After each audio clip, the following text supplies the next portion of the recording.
Ryan Reynolds here from Mint Mobile with a message for everyone paying big wireless way too much. Please, for the love of everything good in this world, stop.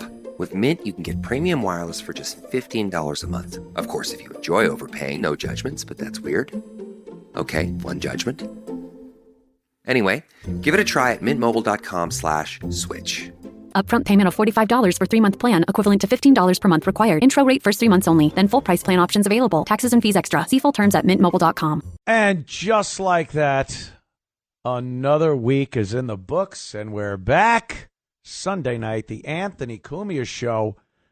Glad you could make it. I can't really tell if you did, but I'm assuming you did, and I'm glad for that. Yeah. Another, bat crap, could say that, bat crap week of insanity going on in the world. I look around, I watch the news, I see what's happening in the world, and it's a little tough to deal with sometimes, but I honestly think we live in a parallel universe with a whole nother group of people that have nothing to do with the way we think and act and anything else. Two completely separate countries right in the same spot. There's America, and then there's some other America that people occupy the same real estate, the same structures, but their entire take on how we think and act is completely different. And I've heard this from people when you say things like this. They say, you're black-pilled. You're just pessimistic about everything. And you don't understand that we've always gone through these separate opinions and whatnot during the years in America. And I agree to a point. I mean, we could look back at a lot of instances where we were completely separated by ideology. I remember when I was a young tyke, the Vietnam War. That was a real country breaker. There were people that were completely behind it, thought it was the greatest thing we could do, fight communism wherever it is. The domino theory, you let one of these countries fall and the rest go right behind it. So I get that we've been divided as a nation for quite some time. But like this, really? Has it ever felt like we are truly occupying the same space, but not the same dimension with some of these people? Because I don't even see them as the opposition anymore. I see them as aliens, as sci-fi monsters, as mental patients. They don't seem to have anything to do with America as a country. They don't seem to want to live in a country like America based on those ideals and laws, rules, ethics, just the way we act and have acted for many years. And I don't mean not having lively debate, but it's like you're debating with someone who's never lived in this country and has no clue why we're even called Americans. And that's the real thing that's a little boggling here. Back in the olden days, like I was saying, Vietnam, you could have a construction worker, the hard hats, they called them, and a filthy hippie, those filthy, dirty hippies. And they would disagree on a lot of things. But I remember there were one or two things they could agree on.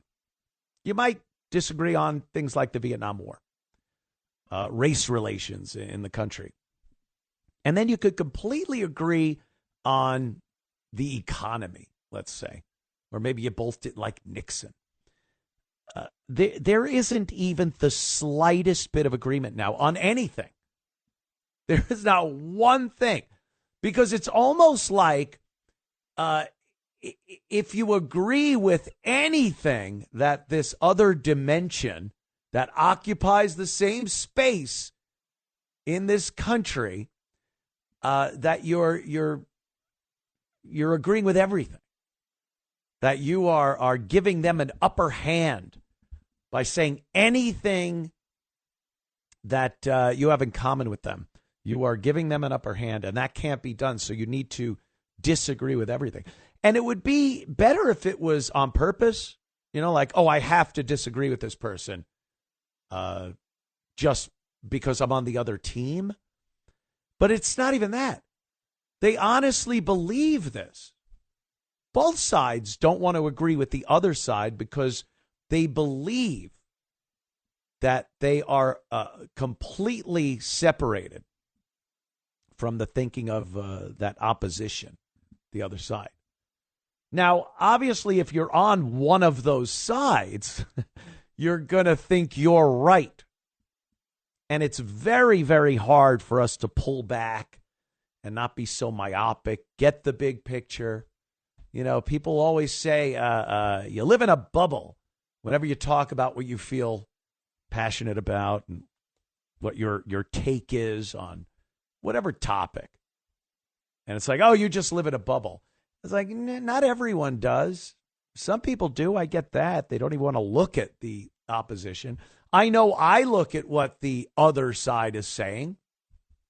I see what they're doing on a daily basis, and I don't agree with them.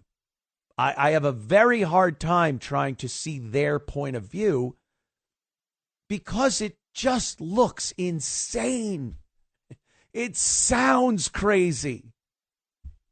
As a rational person, and I swear, obviously people have listened to me for years, maybe Googled if they're new to the Anthony Cumia show, and go like, wow, okay, this guy's been through some stuff. But I definitely believe I am rational. I can look at certain things and say, that's bad. Or that's crazy. And I think I have a good eye for that. I look at the other side, and these liberals, we saw them this weekend. This nonsense, this hands-off thing. They're insane. These are not rational people that you could stand in front of, sit down in front of, and have a logical, reasonable debate with about what their feelings are about what's going on in the country, what they think would make a better country, why they're so angry at people like Donald Trump and Elon Musk. I can say why I'm mad at Joe Biden, Kamala Harris, George Soros, what these people have done and are continuing to do to our country. I can give you a reasonable debate as to why I don't like those guys. And it's proven. It's not this emotional, just going off on some tear of emotion. George Soros has financed judges and district attorneys in this country that have a complete liberal political agenda and don't care so much about the rule of law and justice as they do about getting an agenda across. And that is proven. We could come up with things. New York State alone. People like Leticia James that ran on a platform that I will find something to put Donald Trump in jail for. And that's not the job of an attorney general or district attorney to pick someone and go, let me find a crime that they did. I think everyone knows that. So you could come up with reasons why you don't like these people and why you feel they're detrimental to the country. Anytime you get into a discussion with these liberals, they don't have any reasonable debate as to why they're so mad. They're just so mad about everything based on pure emotion and some type of mental illness. I've seen so many interviews with people that were at these hands-off protests this weekend, and my God, they just seem insane. I think there's one kid here. Let's get this because it's a hands-off protester. He's asked what he's protesting for, why he's there. Give me an answer, why you're so passionate that you felt you should show up here. Listen to this guy because it's insane. What are we protesting today? Donald Trump. Well, what's Donald Trump doing that we're protesting? Well, he is up the American democracy right now and trying to kind of repeal a bunch of Constitution, like, rights and liberties. So, is there anything in specific that he's... I don't have all the information, but I do know. What are you against? Personally, I'm against tyrants. I'm against tyranny. That's what I'm against. What is that? Somebody who's coming in and trying to take over the country and get rid of the rules and regulations that have existed for centuries to keep us citizens safe. And who do you think is doing that? Currently, Donald Trump and Elon Musk and all of his cabinet members. Why Elon Musk, though? The Department of Government Efficiency, he was put in charge of a department that doesn't even exist before this, and he's not even an American. Who's not an American? Elon Musk. Okay. He's from South Africa. I don't know if you knew that. All right. How do you feel about Donald Trump? Heard enough of that guy.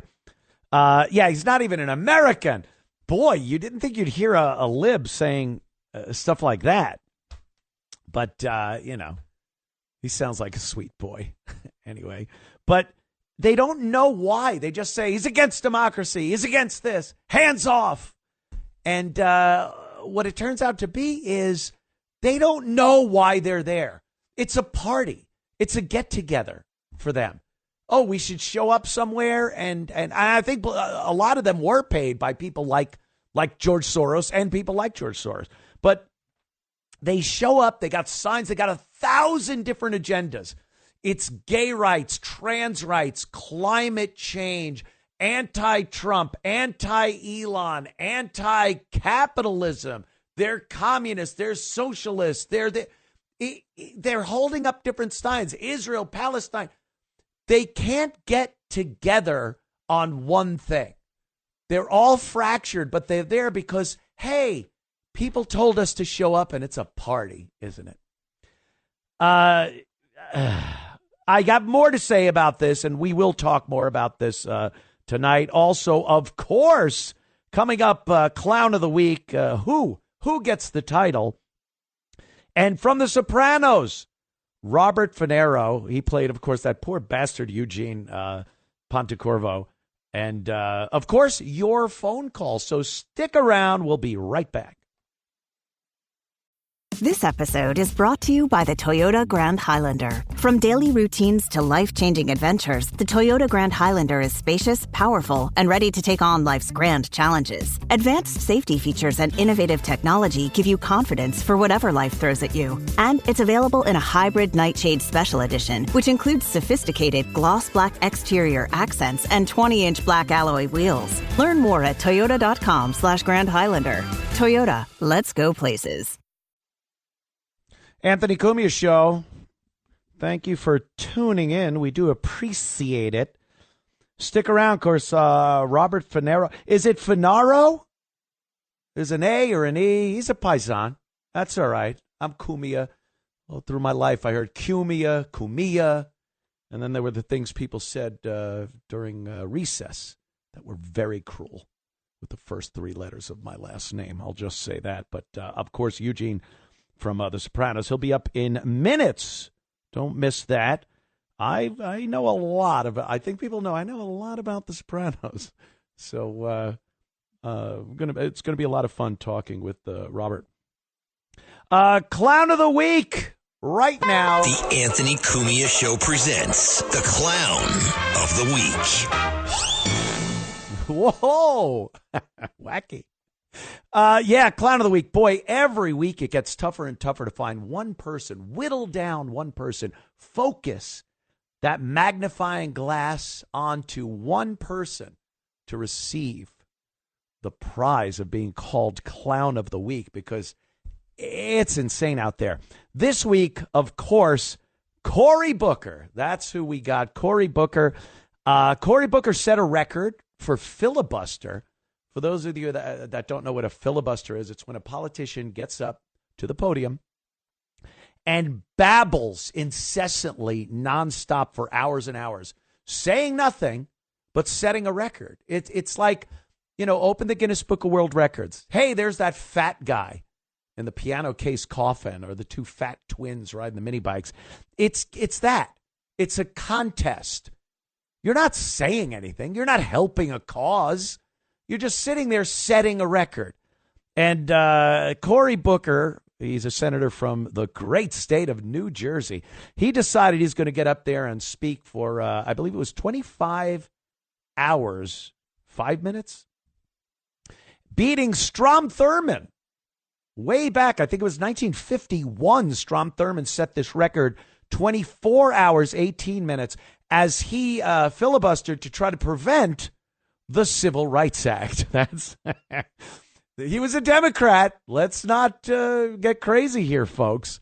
Strom was definitely a Democrat and had a few skeletons in his closet, dressed in white robes, those skeletons. But, Cory Booker, he beat that 25 hours, 5 minutes of just rambling nonsense.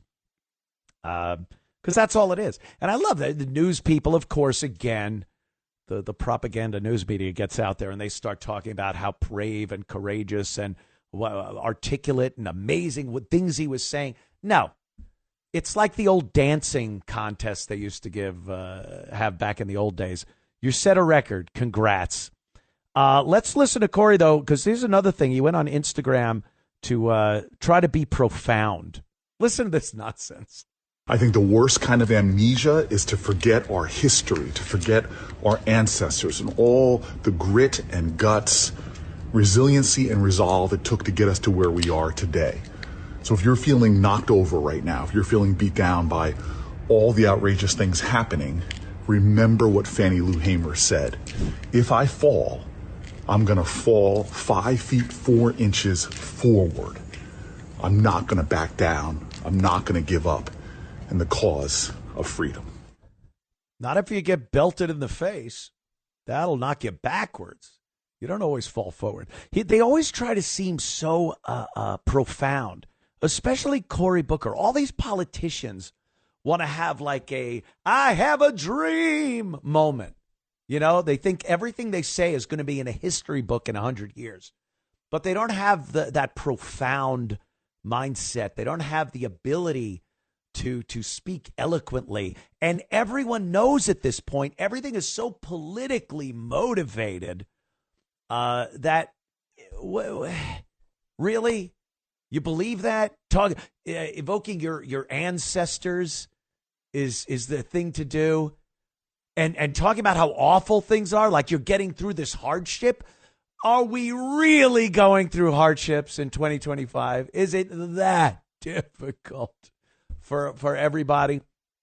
In spite of Cory Booker and his ilk, it isn't as bad as people would imagine it is. There are problems that need to be swept up, but it's not quite as bad as everybody likes to imagine. So Cory Booker takes the prize this week as Clown of the Week.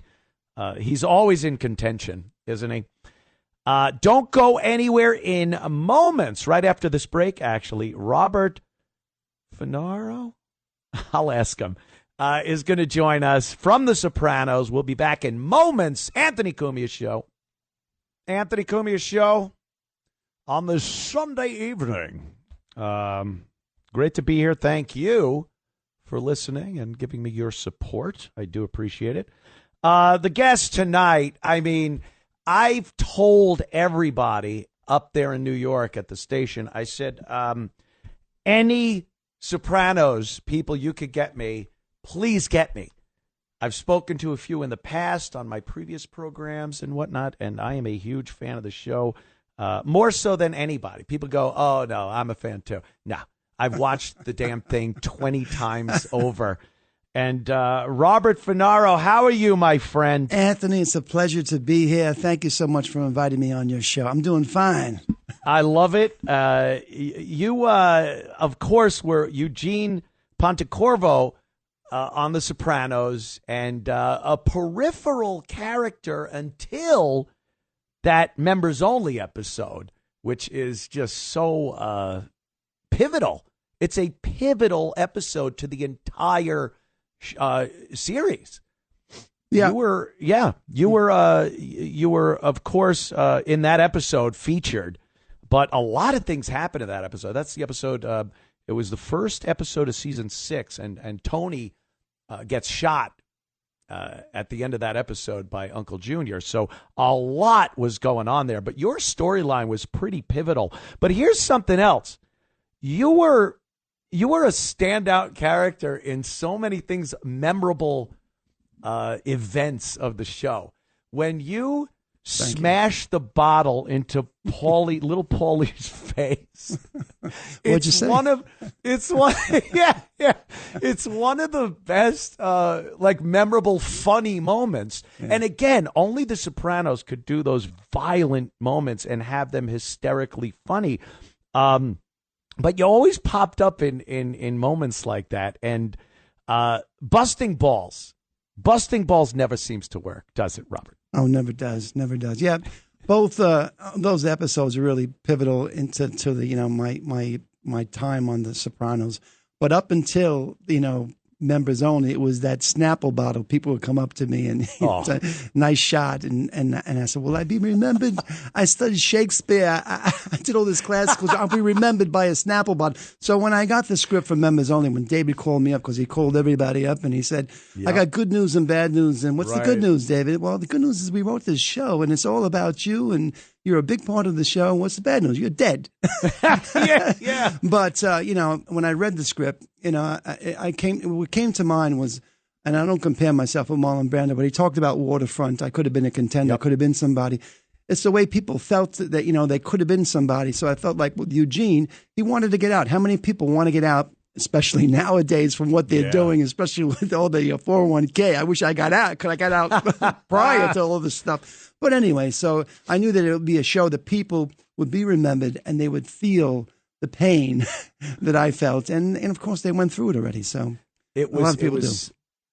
It was such a great episode and storyline for you, because it showed this hope that maybe you could get out of the situation you were in, and the delusion of somebody thinking, I could just leave. I could just pick up and leave. I have money. You were given that inheritance, a couple of $1 million, and you think, well, as long as I have the money, I can just start a new life. But you got yourself in so deep that there was no getting out. Well, Terry Winter, who won the Emmy Award for that particular episode that year, for the best dramatic episode. I was glad to, really blessed to be a part of it.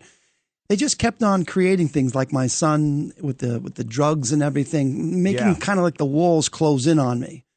And so they kept like, we'll get a new thing for you to do before you hang yourself. So, okay. So it was just like really a lot of pressure, under pressure. Yeah. To fit that into one episode, because obviously you were there from, I think, season 3. Yes. Was it? Yeah. You were there. But season 6, episode 1, your storyline really picks up and then comes to fruition by the end of the episode. It's the end of you. Yes. Or the end of Eugene, of Yeah. course. Yeah. Did you have any issues with the script going, well, you're kind of wrapping it up pretty quickly here? Well, no, I mean, the thing was, it was a great script, Anthony. And as I said in the example of Waterfront, I knew that I'd be remembered for people can empathize with this kind of person, with Eugene. And a lot of people come up to me, and the first thing they say, he should have let you out, should have let you go to Florida. So I mean, this is what happens. But we didn't know about Tony getting shot. So the scripts were really kept very clandestinely, and there were no leaks. So I didn't even know myself until I watched it that Tony was going to get shot. So. Yeah, you know what? Another thing is that people don't realize is because Tony's the bad guy in that episode going, come on, let Eugene go with his wife and go to Florida. What are you, a hockey player? Yeah. Well, what are you, hockey? What are you, Wayne Gretzky? You don't retire from this thing of ours. Yeah, nice. Thank you. It was, they don't understand. It wasn't just Tony. The FBI, who you had already flipped, you'd gone to the FBI, they told you. Give up on the Florida dream. But everyone, for some reason, everyone thinks Tony was the one that kept you from going to Florida. But even if he said, okay, you were never getting out from under the FBI. No, I mean, people come up to me, Anthony, and say, you were a rat. And I tell them, no, I wasn't a rat because nothing I ever said implicated Tony. I killed myself. You know what I'm saying? I didn't stool out on the guy. I wasn't a stool pigeon. But many people come up to me and say, you shouldn't have said anything. I didn't say nothing. I didn't do anything. It's crazy here in New York City. These fans are crazy, these Sopranos fans. Believe me, I understand this. And every time I read stuff, because you always get questions about the last episode, you get questions about things that happened during the entire series. And the answer a lot of the actors and people involved in the show give is, well, it was in the script. It was written that way.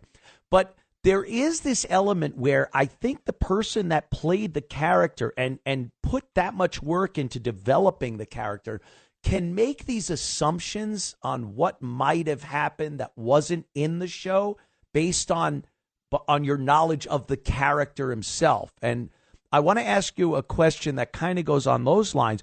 What do you think was the most likely reason Eugene would have flipped? Well, to get out. I mean, that was the only way to get out. He would get a witness protection program like some of the people we know.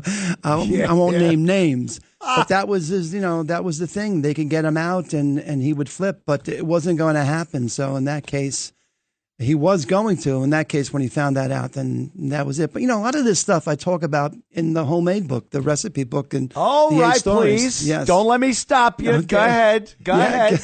So I talk about how I met James. We did Streetcar Named Desire 8-9 years prior to Sopranos. Right. And we toured Scandinavia. And one day came down to Caroline's, found out where I was working, and through a friend at the comedy club, went up to him at a party, said, I get a job for your friend Bobby Funaro. And he came down, he went with Joe Fay, his driver, and he knew I was at a comedy club, but he tried 3 or 4 of them until he found me at Caroline's. He couldn't remember the club. And he offered me an audition. And from then on, in 2000, I began working on the show. I landed a role. He couldn't promise me anything, but he said, I'll get you the audition. So he sent the elevator down, as Jack Lemmon said. But all these things are in homemade, but in the book that I wrote, and they're coupled with great Italian recipes, So, and I talk about I took 8 episodes and I kind of put them together because I'm really not a writer. And when Andrew Jedlicka, my manager, who co-wrote the book, said, let's do a book, I said, you're crazy. Another book by a soprano or an actor, it's nuts. So if I can bookend it, I'll pick 8 episodes, I'll talk about the Sopranos, and I'll couple it with a recipe. And it's simple and it's interesting. Do you have Mario Battelli's green beans and Parmesan? Oh, Tony the gnocchi. You got to have. I got a copy for you, too. I left it at the studio here. Thank you. I'll pick that up this coming weekend. I'm going up to New York. You a New York guy? Yes, I am. Brooklyn born, Coney Island, and then. Oh, man. Okay. Moved over to Staten Island. You are New York. What'd you do early days in the city? You mentioned Caroline's. I used to go there when I was doing the O&A show and all the comics would do our show. Caroline's was great. Yeah, it was great, and it's closed. It's such a shame. It really is. It was a landmark, and they let it close. I couldn't believe it. It was all about money, Anthony. It's always about that. But it should have never happened. The Scuttle. It was Broadway, Broadway. And the comedians were great. Charles Fleischer, Seinfeld came in from time to time. And, great Dave Chappelle, Jim Gaffigan, not Jimmy Kimmel, not Jimmy Kimmel, Jimmy Fallon. Jimmy Fallon, right? Jimmy Fallon. Yeah. I knew Jimmy Fallon when he had a guitar and his tail between, trying to get his set. When he just, I knew him before he blew up. Which is hilarious because he looks like a kid now. Yeah.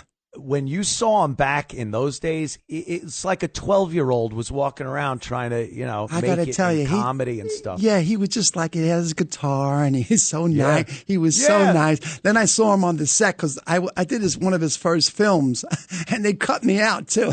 I'm going to get him for that. Yeah. I did a little small spot and I can't believe I knew this guy went in and he let him cut me out. Bastards. Yeah, that's how it is, though. You've been in it. You know how. You know how that. But works. us Italians, Anthony, we got loyalty and trust. We don't do these things. You're right. You're right. It's all about loyalty, trust, family. Yeah. These things. It is. I guess. I guess that was the reason that David Chase chose so many Italians to play Italians in The Sopranos. Yeah. I mean, it's really a metaphor for, if you watched his documentary, which is good. Yeah, Wise I did. Guy. Yep. It's really a metaphor for his whole entire life. But he used his life. He used Tony Soprano as an example of his life. It's ironic, of course. He wrote for Northern Exposure and everything, but it's everything he went through, the therapist and stuff like that. I'm not saying I don't know anything about that, but I know that Tony, even though he had all that stuff, he was still miserable. Yeah. And he couldn't get over it, I would defy anybody to be able to write a character like Livia Soprano without having lived somebody like that. Yes. You can't just pull that out of thin air. Yes. That was an amazingly horrific character in the series.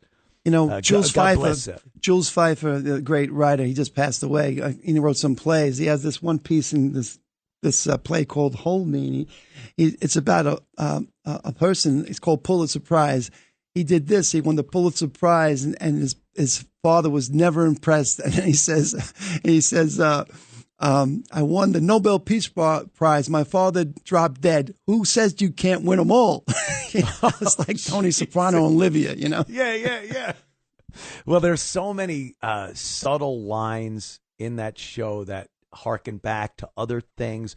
When Livia used to go, "Oh, poor you," and then when Tony turns to Carmela during their big argument.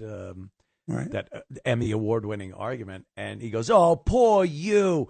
Like those little things, and you catch these on the third, fourth viewing of the entire series, which I'm honest with you, it may be 10, 11 times. I lost count how many times I watched all the way through, and you always catch little things like, "Oh, I didn't realize that connected to this," and that kind of goes into something else I wanted to ask you.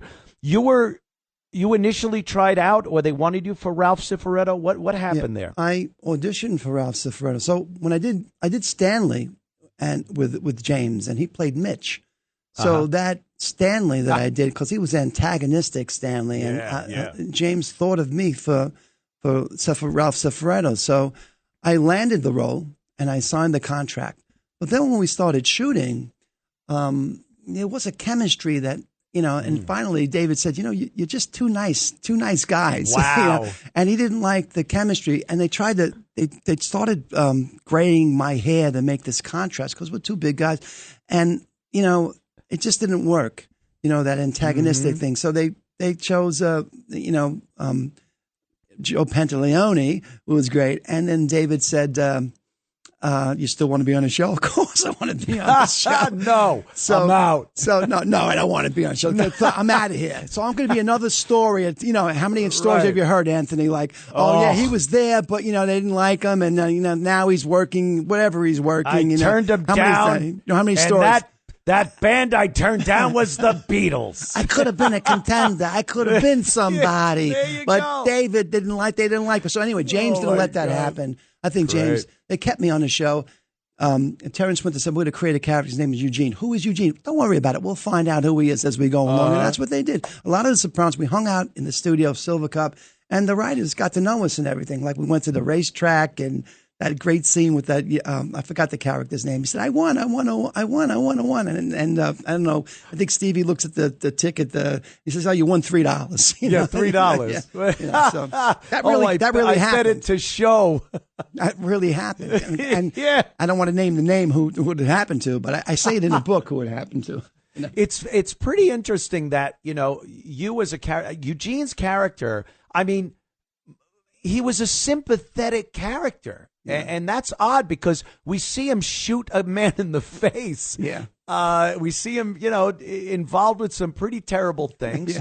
And somehow he's sympathetic. Whereas Ralph, even when his son was shot with the arrow and he's crying and hugging Tony, you just could not muster up sympathy for that guy. And I think that might have been what they saw in the difference between you playing Ralph and what's his name? Oh my God, I'm terrible. Joe Pantaleone. Yeah, Pants. Yeah, Joey Pants. Yeah, no, I think so. I mean, they got to know us and everything, and they got to know who I was as a person, as I said, and they came up with that script. I really never sat down with Terry and asked them, how'd you come up with that? Where'd you get that? Was it a daydream? Was it a dream itself? What was? Did you read about it in a book and just wanted to hang me? What's up with that? Right. It was really great. As I said, I think it was a blessing from God for myself. You know what I mean? It really was because it opened up. It opened up so many doors for me, and still to this day, really, it's people really remember it. No doubt. I wonder, a lot of people wonder, because it's kind of a common question about when you're in that moment and you're filming those episodes, and maybe not by episode 6. I think by that point, you guys knew that you were on a juggernaut. But early on, even season 3, when you came on, the longevity of this, the passion for The Sopranos, did you have that clue?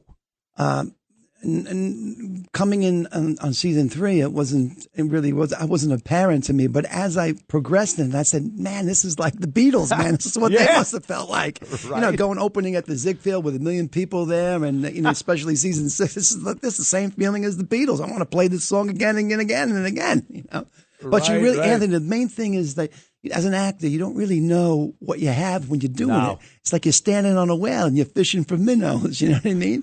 You really are like, it's just like that. It just goes so fast. And it is the hindsight you get. If it happened again on another show, I just, every actor just wants to work and so it was a real blessing. And you can't you can't get it back. You can't look at yesterday. You got to move forward, right? No, not at all. You could appreciate what you had, and obviously the fans, you could appreciate that. We're going to take a real quick break. We'll come back with you, Robert, and talk about a few things, especially, the members only jacket, the restaurant, the thing, all that you've talked about 1,000 times. But I got you, and I need to hear about this. We'll be back with Robert Funaro in moments. Stick around. Welcome back, Anthony Cumia Show. We're talking to Robert Funaro, Eugene Pantacorvo from Nice. The Sopranos. Oh, you got to trill those R's, man. I love it. Robert, I got to ask you, first of all, everybody that died on the show got that talk, and you spoke about that earlier from David Chase. But you had to get, hey, not only die, but you're a rat too. Mm-hmm. What was worse for you? I'm of course leaving the show if you're dead, but it's like, you got to make me a rat too. Yeah, they added a lot of that stuff because as I said, they wanted the walls to close in on Eugene. But I really never considered myself, because I knew the ending, that I was a rat, that I wasn't going to get out. So I mean, it showed this compassion, I guess, for my wife and my child. You know what I mean? Right. To get out. So, it just added to, it just added that resistance, just made the character it fleshed out the character even more. But as I said to you before, I really never considered myself a rat, because I don't think I would have ever really implicated Tony, really wholeheartedly. You know what I mean? But you had to know.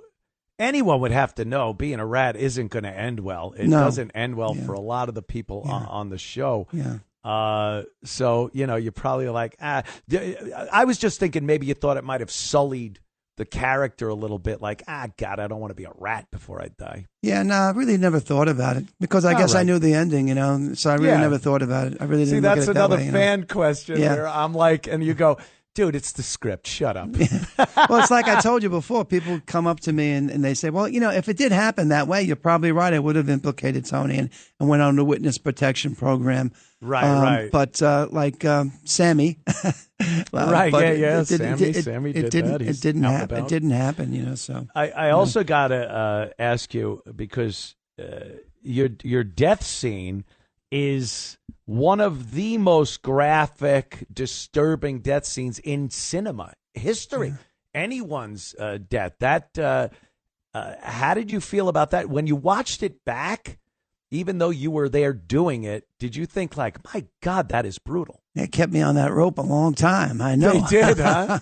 Yeah, I mean, I think it's one of the longest, maybe on television. It's because they show the rope, boom, and you know what I mean. Right. And then they shoot a close up of the legs or something, close up of something, and then they cut away. But it made it just that like a Turkish toffee kind of a thing. But I did a little research into it. Like if you see me like kind of with the reflexes and everything like that, I spoke to my brother who's a physician, and Richard Funaro, my brother, and he told me that sometimes when that happens, there's a little reflexive action just before you kick the bucket, kind of your last breath. Or whatever, if there was a last breath, because you're on a rope. But that, I put that in there myself. And, Tim, when I was doing it, he just came up to me and said to me, Tim Van Patten, great director. Yeah, directed how does someone direct it? Emmy Award-winning director. And he just said, just stay with it, because, between takes, just stay with it. We really never stepped away. I stayed with it and stay in that time period, stay in that with that feeling. I think we captured that moment, and I think his fear really came across, that essence of the fear, with losing your life. Yeah, you know what I mean. It's that slow gradient movement off the mortal coil. Because at first it's a struggle, and then they put on. I'm sorry to interrupt you, but when Terry put in the portfolio, when I was looking at my son, and when I'm looking at the portfolio, I mean, what is that?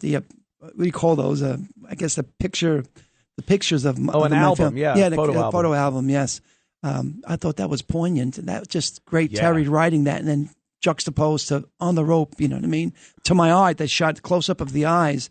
It was really cool the way they put that together. Well, that was another thing, because you say how these things are usually done, and there's kind of a pat thing that they do when someone hangs themselves in a movie to not make it that disturbing, and it's kind of been done before. But this one, the transition from you looking at the album and then seeing your face, and you just look very pale and very distraught and disturbed, and no one knows at that moment that you have a noose around your neck. And it was a little, not even close, but reminiscent of Shawshank. Yeah. When what's his name? Charles Whitcomb. Yeah. Yes. Riley. When he hung himself, because it was unexpected. It looked like he was just going to carve his name up there. Yeah. It's that unexpected thing where everyone just goes, "Oh my God, that's insane!" Well, as an actor, I mean, there was no method to that. Just the thought of being up there and doing that itself, committing suicide, was just. And you know what? It's funny because I had some fans call me up and say, "You know what, Bobby." I was thinking about committing, and you saved my life. Wow. I mean, believe it or not, one or two people have told me that, and I said, "Wow, that's cool, man. I'm glad you stuck around." Bob, just fantastic talk to you. I got to run. We're on a schedule here for some reason, but thank you, Robert Funaro. Your book, spit it out real quick. Homemade by Robert Funaro will be at Chico and Sons in Northfield, New Jersey, Tilton Road. April 26th, and in Barnes & Noble in Brick, New Jersey, April 27th at 12 p.m. both times, signing autographs, taking pictures. And at Chico & Sons, who make the best heroes, they are giving away a free hero, the Eugene, with a signed copy of the book if you would like to have it, buy the book. So thanks so much. Thank you very much, Anthony. Anthony. Thank you, Bob. Good talking to you, man. Great talking to you. Thank you. Later. Be right back. Yep, that it is. The Anthony Cumia Show. I guess we should take some phone calls. People, and I love this, they just start calling when the show starts, which is, I guess that's a good sign that people kind of like what they're listening to. We were talking earlier, of course, about the protests over the weekend across the country, such organic, natural protests. Oh, we don't like Trump and Musk, and hands off is the name of the protest they had. Hands off what? Hands off what? Elon and Trump are telling the politicians to take their hands off the taxpayers' money. And these dopes don't even know what that means. But, yeah, I don't know. Let's talk to Scott from Florida, who's got a take on this. Scott, how you doing, my friend, down there in the Sunshine State? Hey, Anthony, I'm doing a great, fantastic show. Thanks for taking my call, man. Appreciate it. You know, you said earlier those people protested, you said they're nuts, and they are nuts. And you know how I know they're nuts? They believe the politicians, the liberal politicians, actually care about them. Oh. Because they're a cult. They're insane. It is. That is the craziest thing anyone can believe. And by the way, this is for every politician, regardless of party. If you think a politician cares about you, you're a mental patient. Honestly, when they talk about that, and we care about our people and Americans, and they do not care about anything but power and money. The best we could do is rein them in enough that they could still do their job without completely robbing us and destroying our country. So I agree with you there. I mean, I'm 55, and there's a lot of political things that I'm concerned about and I care about. Yeah. But there's not one conservative politician I've ever voted for would make me get up and go to some rally somewhere. Right. Yeah. Because unless it was kind of fun, maybe. Like the Trump rallies weren't because people were like, oh, I agree with his policies. I think they were like, I just want to go to this because it seems like a fun party. I get that part of it. But no one's going to a politician's event because you agree with how much they care about you. Right. Or that I'm under some delusional belief that they do care about me. Oof. The only thing they care about me is that I vote for them, and then they don't care at all. Scott, could you imagine like not having a family that cares about you, friends, even coworkers at some point, that you've whittled it down so far that you have to believe a politician cares about you?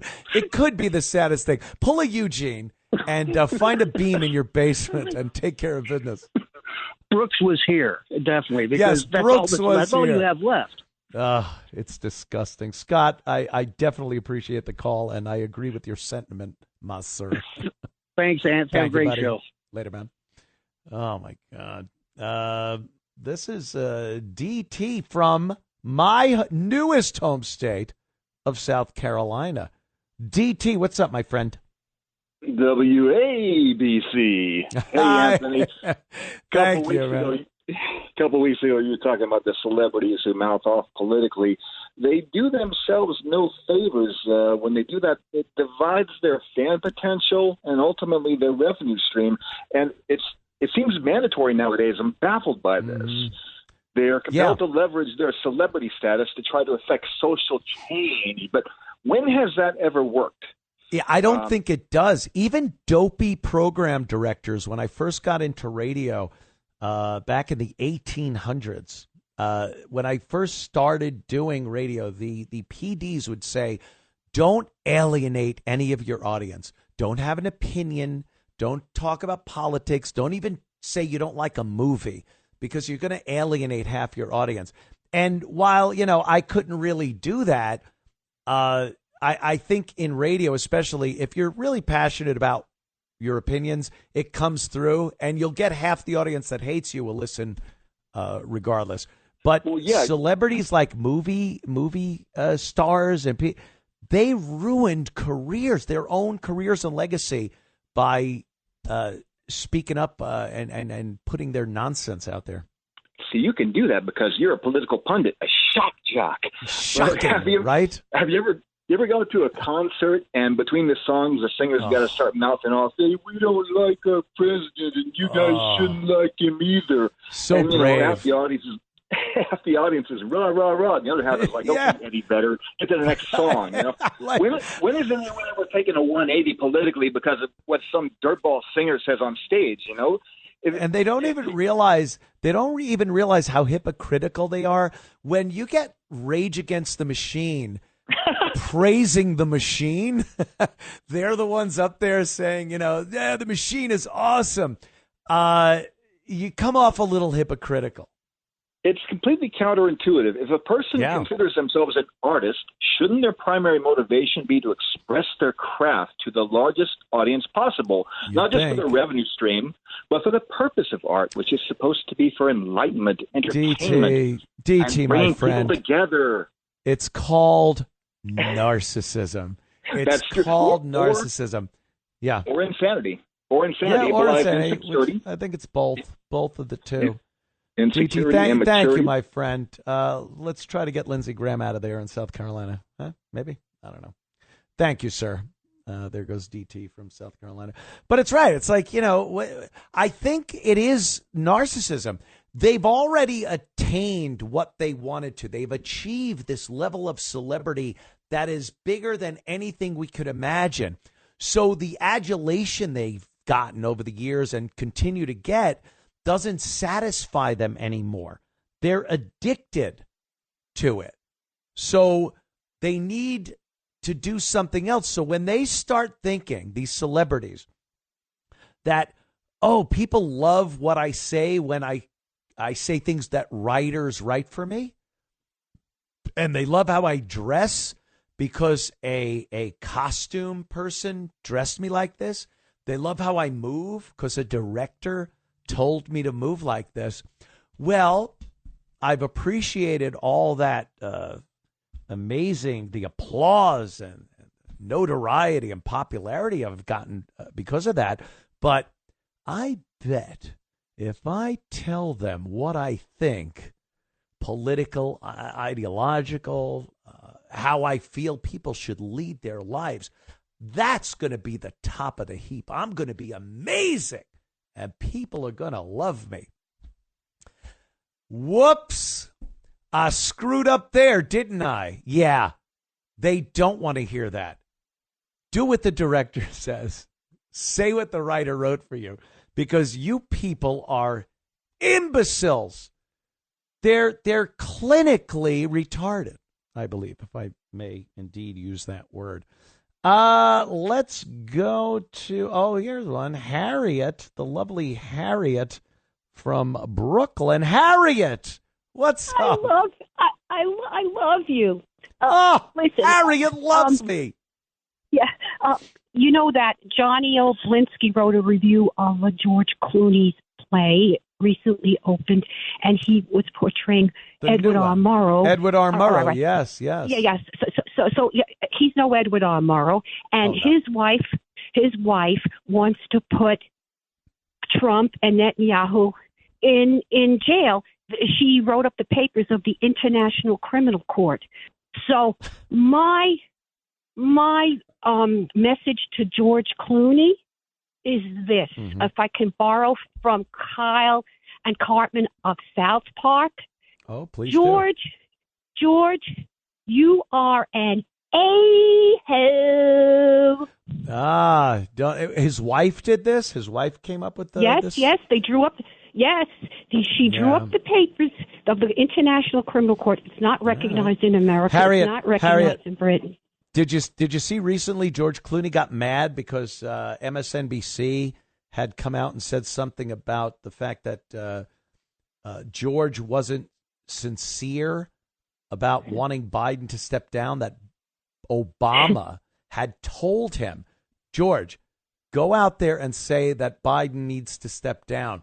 And when Mika over at MSNBC, had said that on the air. George lost his mind and called the producers over there and said, Obama never told me what to do. I thought Joe Biden shouldn't be. Meanwhile, Obama told them all what to do. George Clooney, his dumb wife, all of his dumb friends that we might love from, whatever movies in Ocean's 11, Ocean's 12, Ocean's 83.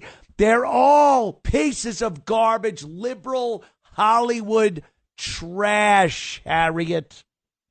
Dreck. They're Hollywood dreck. Only a woman named Harriet would use a word like dreck. I'm not even going to ask how old you are, but I love you too, Harriet. Thank you for the phone call, Miss Harriet. I love this AM station because I'm certainly not getting girls we would want to put in a 55-gallon drum and drop fish guts on like we did on the old O&A show. Anyway, we are going to discuss more of the hands-off protests. I got a little more of that because it's about Social Security, Medicaid, and they say, don't touch. But the fact of the matter is that none of that has been touched. I have proof, documented evidence that none of that's been touched. But, they put these puppets out there. They hand them signs. They give them a list of slogans to yell. And before you know it, they're protesting. They're actual protesters, and it's just such garbage. Back in moments. If you go anywhere, I swear you got to answer to me. Anthony Cumia Show. Anthony Cumia Show. You know what? We got to get right into this because another thing, much like Clown of the Week, every single day we see what's called fake news. Now. Fake news, folks. Fake news. It's the fake news. Fake stories. News moment. I'm disgusted with all the fake news. It's literally propaganda. Soviet-era propaganda. Remember the TASS news agency? Pravda back in the old Soviet Union? And we'd watch and go, imagine if that ever happened here in America. We would, what? What would you do? Nothing. You'd soak it up, bask in it, and blather it out like it was gospel the next day. You cowards. But this week, the fake news clip, again from MSNBC, I think this is now 5 weeks running. It's Chuck Schumer. He's lying, of course, about Donald Trump. Now, look, Trump, I get it. We don't all love everything Trump does. And we'll talk a little bit about that later with the tariffs and the stock market plummeting. But one thing I don't think you could call Donald Trump would be anti-Semitic. This is hilarious to me.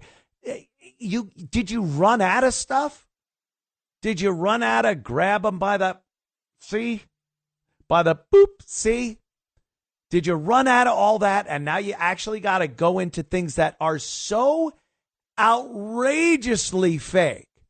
Chuck Schumer is saying that Trump is anti-Semitic, but then he goes, maybe not, but he supports anti-Semitism.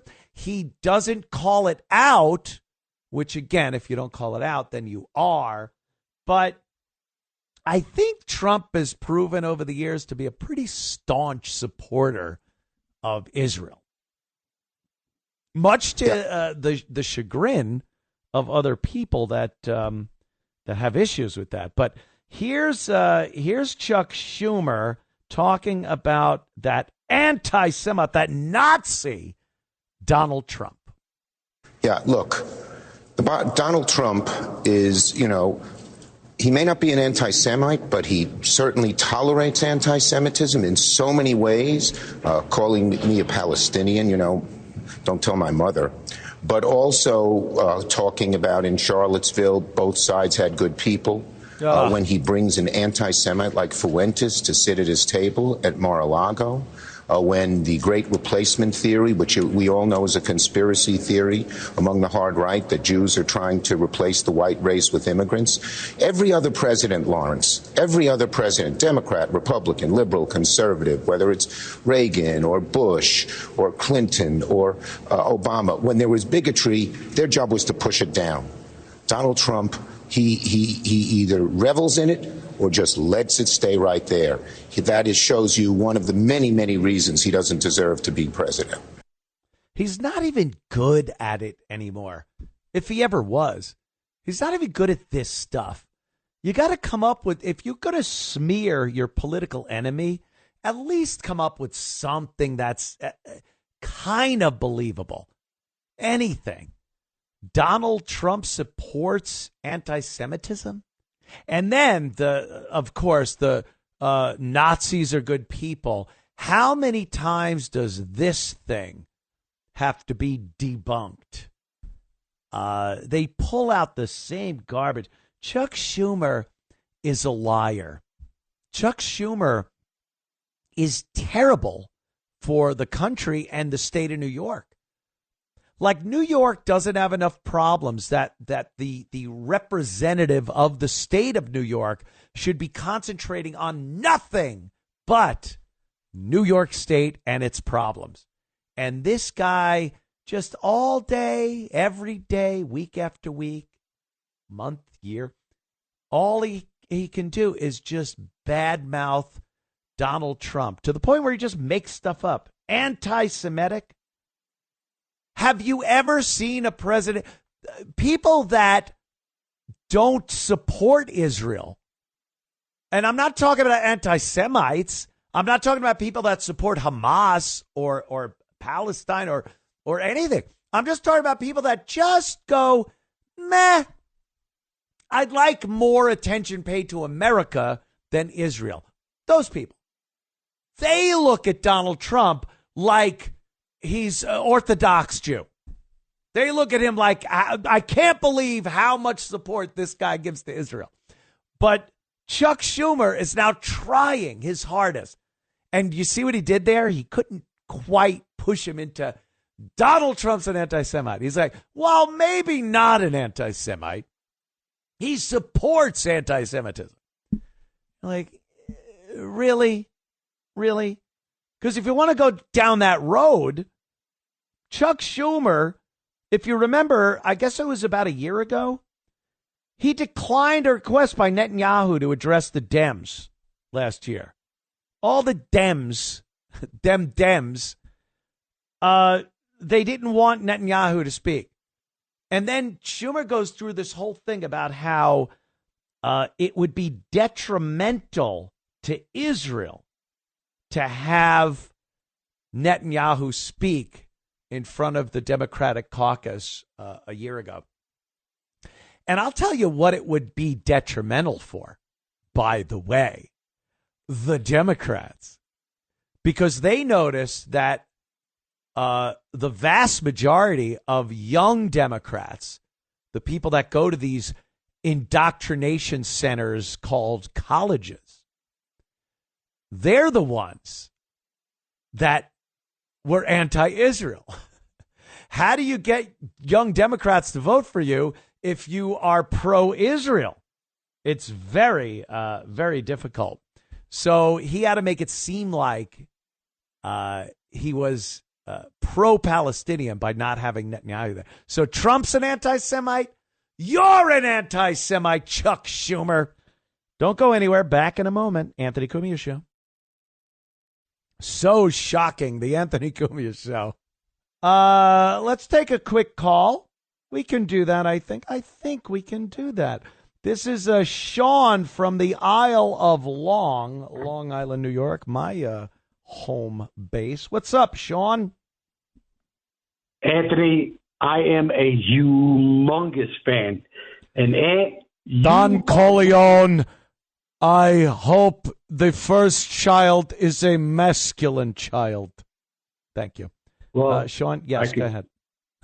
Well, Ann, I can tell you, you are looking more and more like Pat Cooper. Anthony, give it 5 years. Who told you You'll be that? making- Who told you that? Who told you that? Remember that? He would yell What did that. I do? Why did they don't talk to me no more? I know, Listen, you'll be Pat pulling Cooper. Look, I'm Italian. I'm getting up there. I needed readers. I decided to get 2 telescope lenses and pop them on my face. Problem, Sean? No problem at all, kid. Listen, Joe Biden had a 25% tariff on Hunter, right? Then Hunter hit Joe with a retaliatory 25% tariff. Now, if you look at these things, you're a smart guy because you don't get funny and clever without being intelligent. I know that it's a cold fact of life. And people are jealous of people who are funny, and they replace it with sarcasm, and they come off as you-know-what. I don't want to say it on the air. But the thing is, I just want to ask you something, Anthony, because you are a funny dude. Okay. Let me ask you something. In the part of American history, in the latter part of the 20th century and the 21st century, do you believe that Pat Buchanan and Steve from Manhattan are 2 of the biggest names to set the story straight on the invasion of America? Is this Steve? No. People say that. It's not Steve. No. Steve. It's not. How you doing, Steve? You okay? Hey, it's not Steve from Manhattan. I knew you were going to say that. I knew you were going to say that, man. I compliment you. I know. Look, I know, and I appreciate that. I like the compliments. I like Long Island. I don't quite get the question, though. What do you want me to say? Well, the thing is, what I'm saying now is people are screaming about the invasion because it's in their backyard. But when it was in the backyard of everybody in California, they said nothing. California's gone forever. NIMBY, not in my backyard. I get you. Yeah, now it's come up. It's all over the country. It's not just border states that were being invaded, and it's everything. And, we got to do something about it. I see Trump doing something. At least ICE is out there arresting people. Look, it's not Trump's fault or the administration or ICE or anyone's fault that they can't deport people fast enough. Blame the people that left the border open for decades before Trump even got there. That's what I say, Sean. Thank you, my friend. I do appreciate Sean. I still think it's Steve. Another thing going on, of course, is how much time I got? Let me see. 30. Yeah, okay, we got time. This is the Three Stooges, the new Three Stooges. It's drunk Kamala Harris, Leticia James, and Jasmine Crockett. And these 3 are dopes. And they get attention and they get adoration from the mentally ill. First, let's listen to Kamala Harris talk about how somehow we must all be thinking that she told us. Let's listen to Kamala. There is a sense of fear that has been taking hold in our country. And I understand it. But we're saying people stay quiet. We are seeing organizations stay quiet. We are seeing those who are capitulating to clearly unconstitutional threats. What? And these are the things that we are witnessing each day in these last few months in our country. And it understandably creates a great sense of fear. Yes, this is fear. Because, there were many things that we knew would happen. Many things. I'm not here, so I told you so. No, you did.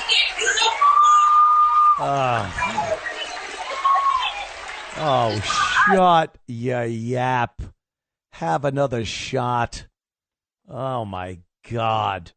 Why isn't she gone? Maybe not presidential candidate, but she wasn't even a presidential candidate. She never got nominated. Don't they just go away when they lose miserably? Here's Jasmine Crockett pretty much saying, hi, I was a DEI hire. Listen to this nonsense. When I first became a public defender, I had no criminal defense experience. And I walked in and I told my boss, Charlie, I said, listen, you should hire me. He said, why? I said, because I'm black. Charlie looked at me like I was crazy.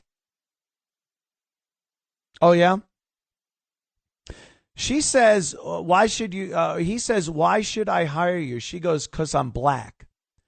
All right. That's diversity, equity, and inclusion hire.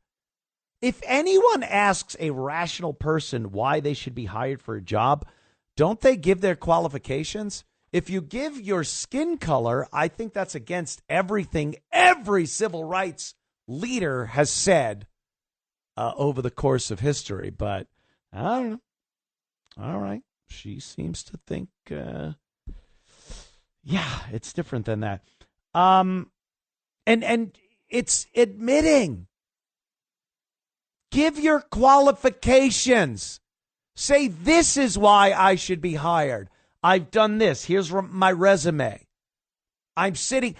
By the way, most of the people that are hired for any job are hired based on their face-to-face interview with somebody, not what's written on a resume or application. It's got to be a personal thing. But she put so much importance in the color of her skin and said to her prospective employer, here's why you should hire me. I'm a black woman. All right. And the I guess Shemp, the Shemp of the Three Stooges, this is Leticia James. Leticia, as you know, is a Soros-sponsored prosecutor assigned to New York who ran on a platform of, hey, I'm just going to find something to arrest Donald Trump on. Well, do you have anything? No. If you elect me, I'll find something, which is the antithesis of what a prosecutor is supposed to do. They're supposed to prosecute crimes that have already been established. If you have somebody that has allegedly committed a crime, you're the one that has to look and sort that out as the prosecutor. You don't make up stuff so that someone you don't agree with gets to be arrested. And that's what she did. Despicable. Terrible. So here's Leticia talking about, I don't even know. She's trying to have an MLK moment. Again, like Cory Booker, for some reason, people want to have this moment where they sound profound and they use language that is very symbolic of things. It's like metaphors. They love speaking in metaphors. And if someone's good at it, it's amazing. People go, oh, I get that. Yes, that means this. When an idiot tries to sound smart or profound, they sound like an idiot. And Leticia doesn't disappoint with this little tirade. Let's listen to Leticia James.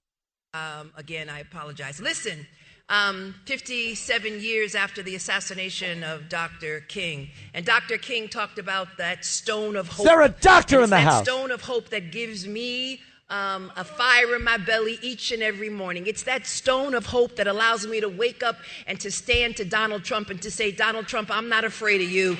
It's that stone of hope. It's that stone of hope that gives me power. That's that stone of hope and the belief in each and every one of you to let you know that I'm not going to allow my ancestors, all of those who died for me, to be in this position. I am not going to disgrace them and disappoint them. I am going to use the law both as a sword and as a shield and challenge Donald Trump.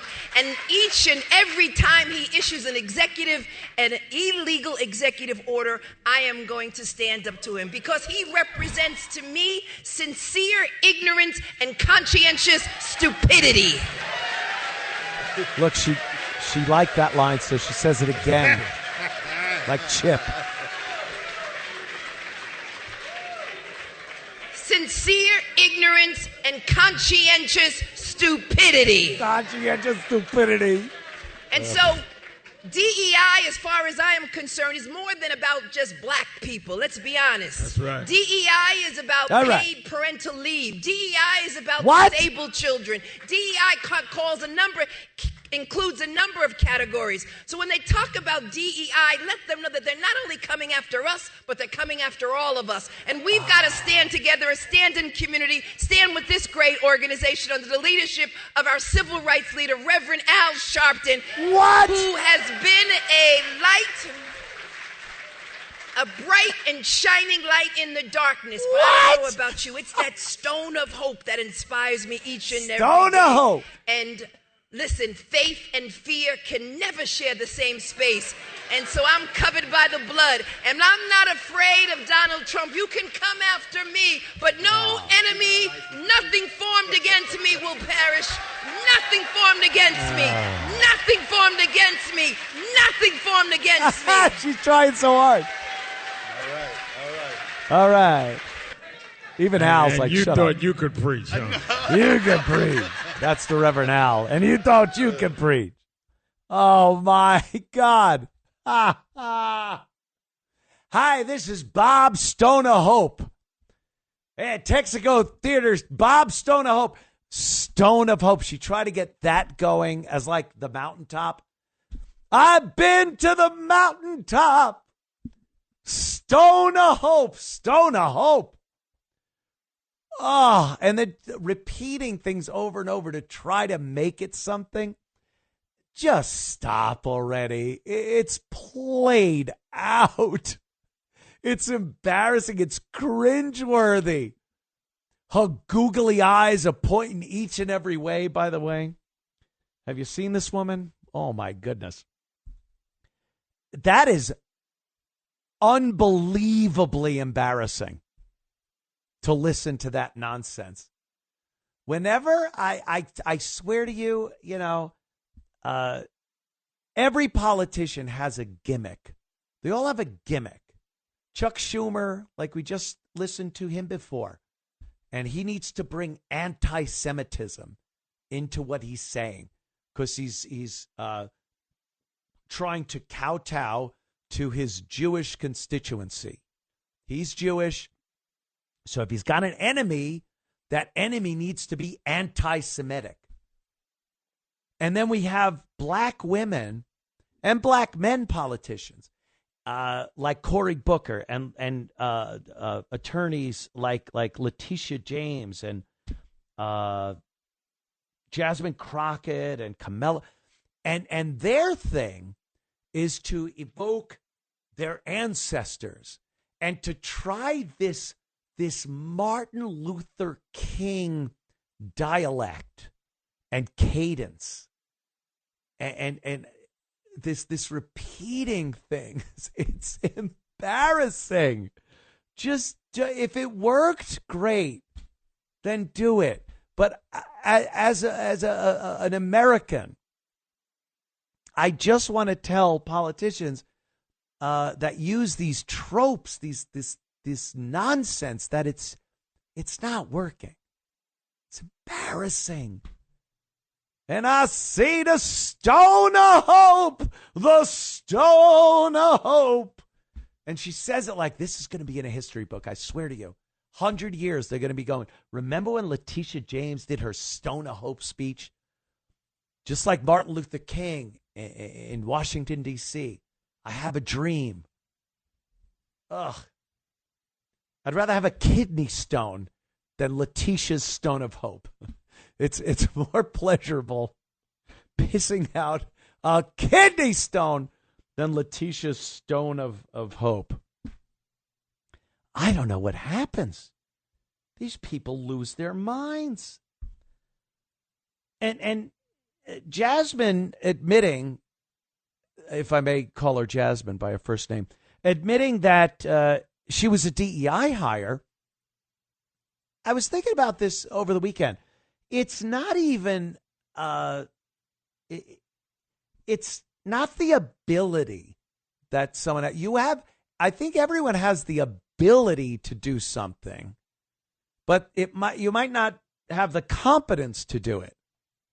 You know, we've heard about people's ability. You could do that if you try, if you put your mind to it, if you put your body to it, if you do. So an ability can be there, but the competence, you could hand me the exact same paintbrush and canvas and paints that Rembrandt used.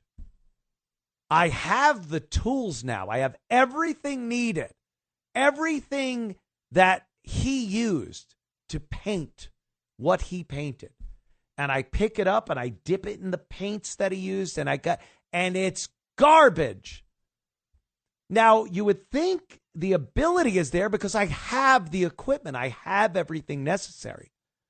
But I'm not a competent artist. And no matter how much I practice, odds dictate I will never reach that level of proficiency that Leonardo da Vinci or Rembrandt or any of your famous classical artists attained.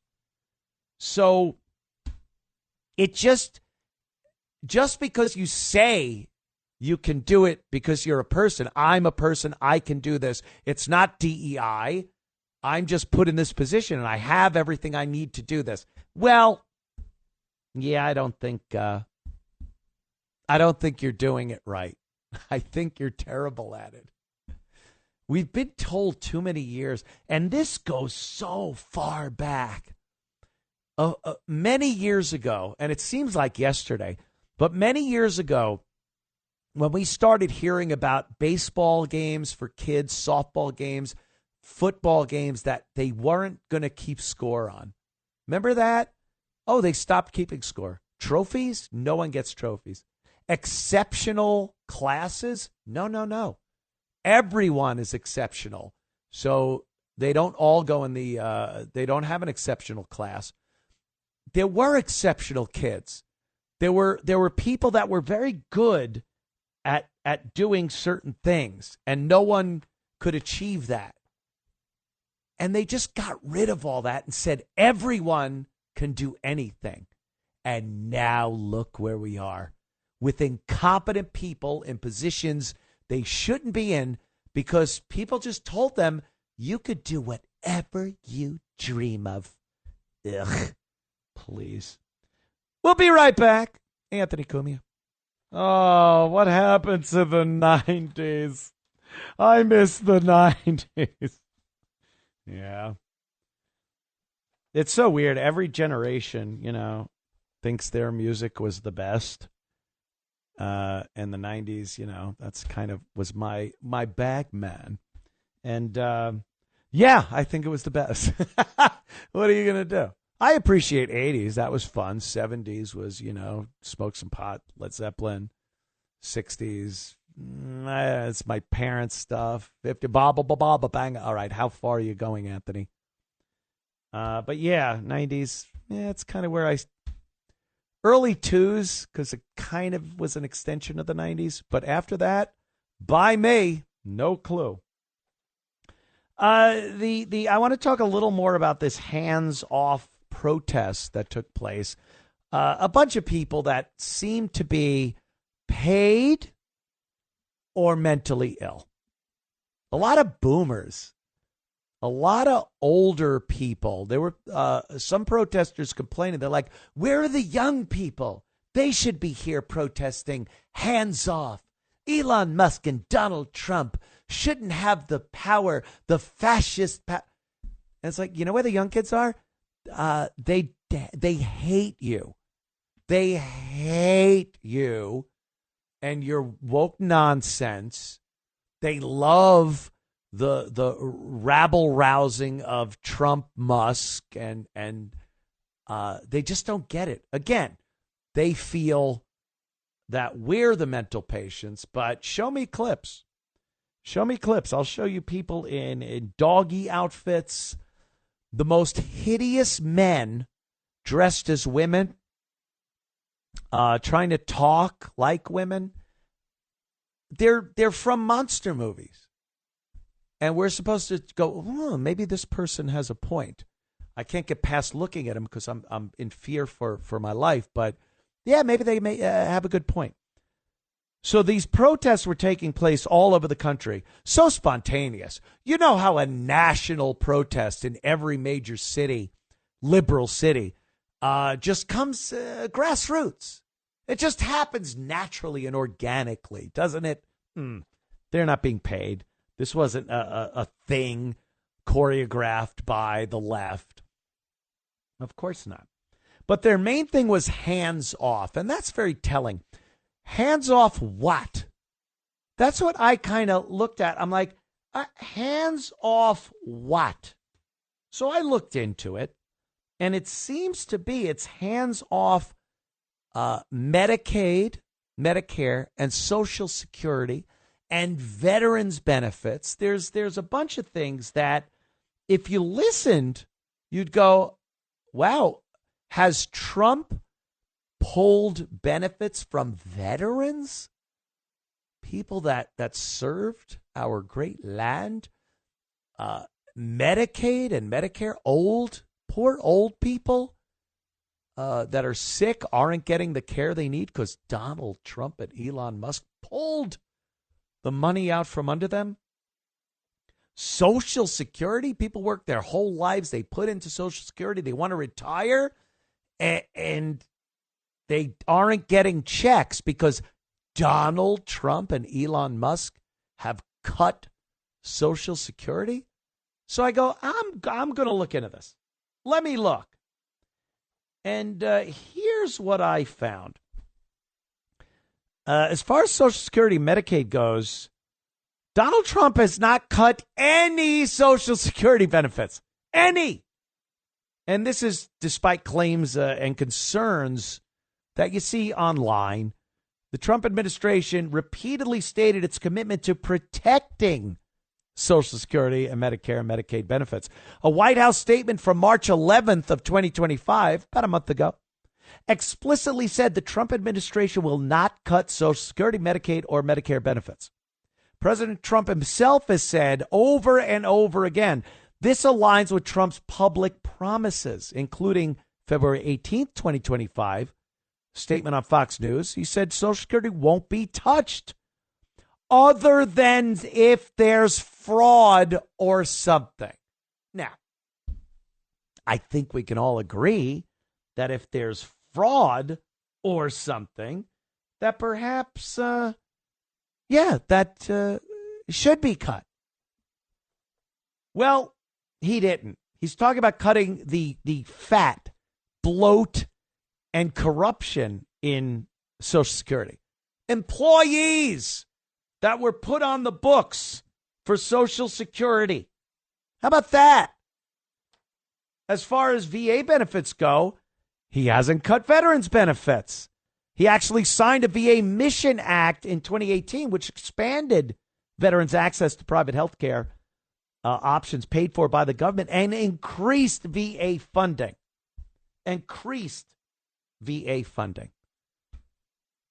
So hands off what? Hands off politicians with their hands in our damn pockets.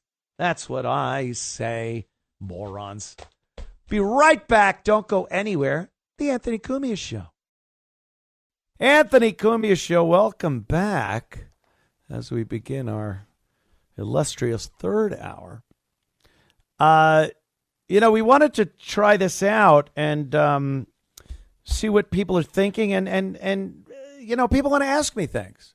You got the phone lines. Give us a call, 800-848-9222. Ponderous. But also, emails, they're available.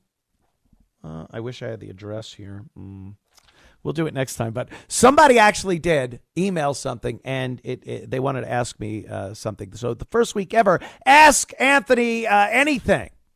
It's Ask Anthony Anything. Ask Anthony. Ask Anthony. Ask anything. Anthony anything. Ask Anthony anything. Anything.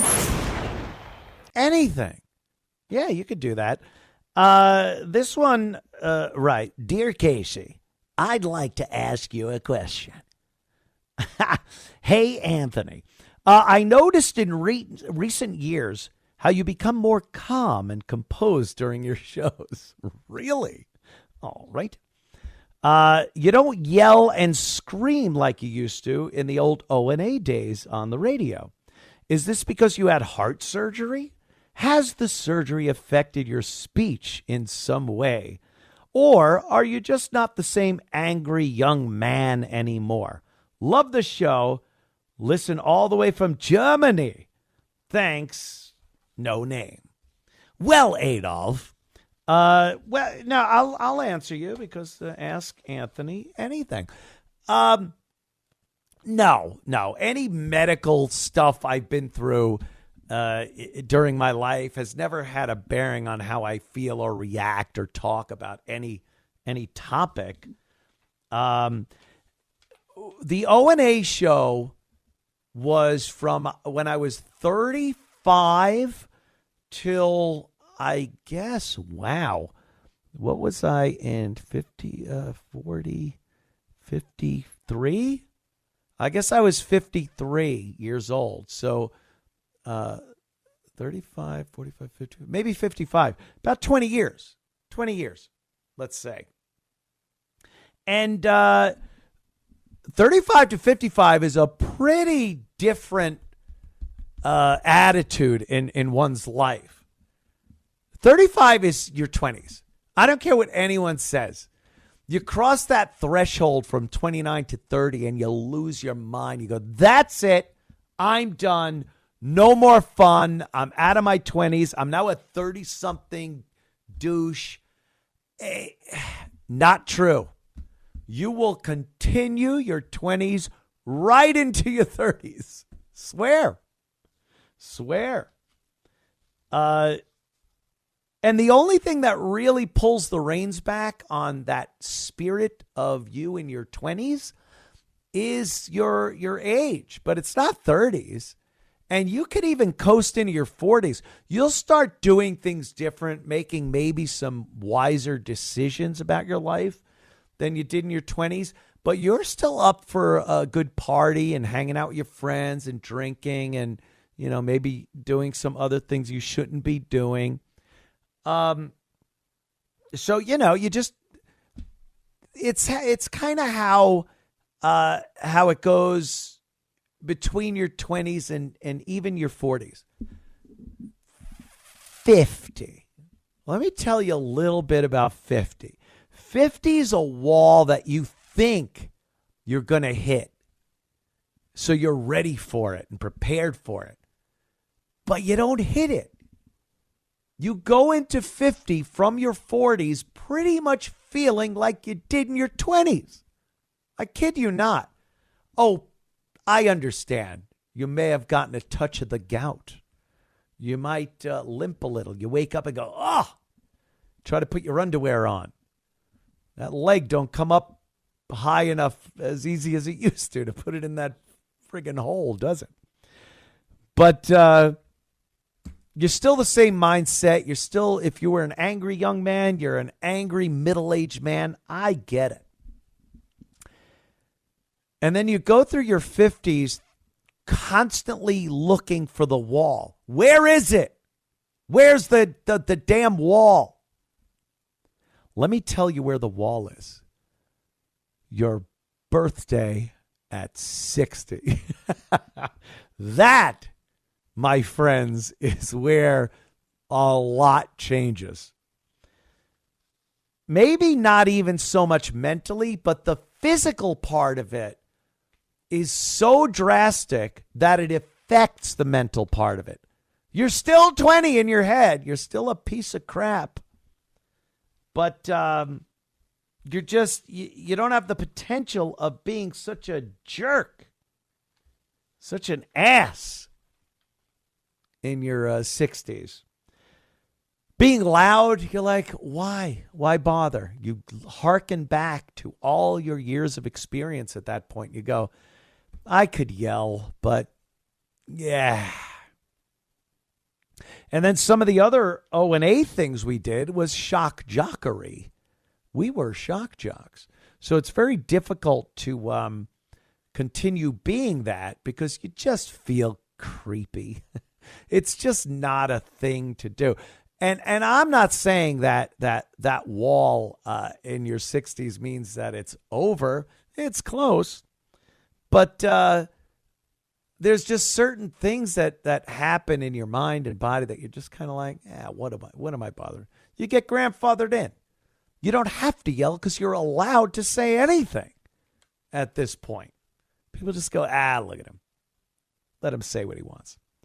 So while I haven't, as you put it, calmed down, it's just, I guess, the natural occurrence of putting a few years under your belt and realizing, what the hell am I yelling about? And I still kind of yell on this show. I think I have. You might have heard it. But thank you from Germany. You didn't leave a name, but ask Anthony anything. We'll put the email address up. I should have had that written down, shouldn't I, guys? Did I fail miserably? I failed miserably. I'll have that though next time, next week with Jim Norton when I'm in studio in New York at WABC. This is Alice from Ohio. Let's take a phone call. Alice, how you doing, Alice? Very well, very well. I like your spirit, and your assessment of the ages is good. Thank you, Alice. But sometimes we put up our own walls, you know? Yeah, man, I know. You're right. I like your spirit, and just keep it up. You're a great addition. Thank you. Well, you're welcome, and you deserve it. Do you know, I have a bone to pick with we don't have statesmen anymore, with the likes of Crockett and what's her name, Presley in Pennsylvania. Presley. Oh God, they're embarrassing. Yes, AOC. They're disgusting. You know what? Well, for one thing, when Jasmine Crockett said she was hired for DEI, how nice. She doesn't have a brain, but she filled in a place, a quota. She checked the right box, right? But let me tell you something. I am a descendant of a man who died the 2nd of July of 1863, fighting the Battle of Gettysburg. He was in the Pennsylvania 6th Cavalry. It was a volunteer regiment, and he's buried in that cemetery where Lincoln gave the Gettysburg Address. And my ancestor fought so that she could have such a big mouth and insult everyone in this country. And she, you know what, it gets to you, you know. It's a shame. It's a shame that so many noble soldiers fought and died for an idea, for America, and something they didn't even know what it would be, the future of America. And they assumed, I am fighting and perhaps putting my life on the line for a better nation than I am standing in right now. And it's so heartbreaking to think that, oh my God, did they fight for a future nation that is so much worse than the one they were fighting for? That's troubling. That's very sad. It is. And he was a volunteer. It was his idea. I have visited his grave. And then something else, I'm hopping around. You mentioned Social Security. It was LBJ who dipped into the Social Security. Oh, yeah. For back his then, pet project. Yes. That LBJ, when he's not dipping into Social Security, he's blowing the head off of one of our presidents. That son of a bitch. Yes, yes. And how about the location where he held press conferences? Did you know about that? In the toilet. He would sit on the toilet, actually defecating into his toilet and tell his people to bring the media in, and that's where they would ask him questions. What a piece of garbage. He was disgusting, absolutely disgusting. So this is what the Democrats have to, aren't they proud? And we have someone who really wants to make something of this world, and he doesn't need the money.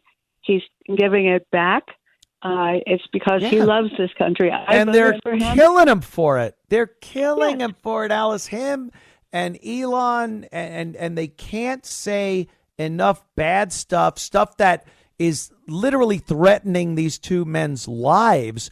For what? You want these politicians that have been crooked for forever to steal more of your money? And also, these protesters, this is how they make a living. They should be ashamed of themselves. And then another thing, too, the people who call President Trump a Nazi probably have no idea what went on in Germany. They have no idea who Adolf Hitler was, what a bad man he was. No clue of fun. Absolutely. No, it's totally uninformed. Alice, I appreciate your call. I appreciate your compliments, and thank you for your support. Alice from Ohio. We need more of you. We need more of you. More of me. I'll clone myself. Thank you, Alice. You're quite a dear. Look at me. I'm a talk show host taking calls from Alice from Ohio. Who saw that coming? I sure didn't. There's other stuff going on. This is representatives, women that were elected to Congress. I'm not kidding you. They were. And the amazing thing here, they think they should get time off for being women and doing what women do occasionally, have kids. Men and women, very different. I don't care what some of these nuts say. Men can give birth. Women are men. Men are women. They can't even define woman. But boy, they sure want this privilege of getting time off when they want to have a baby. I think it's a decision you made, and sorry. Some things are, if you go into a certain occupation, perhaps you're not going to be able to do that job if you decide to have kids.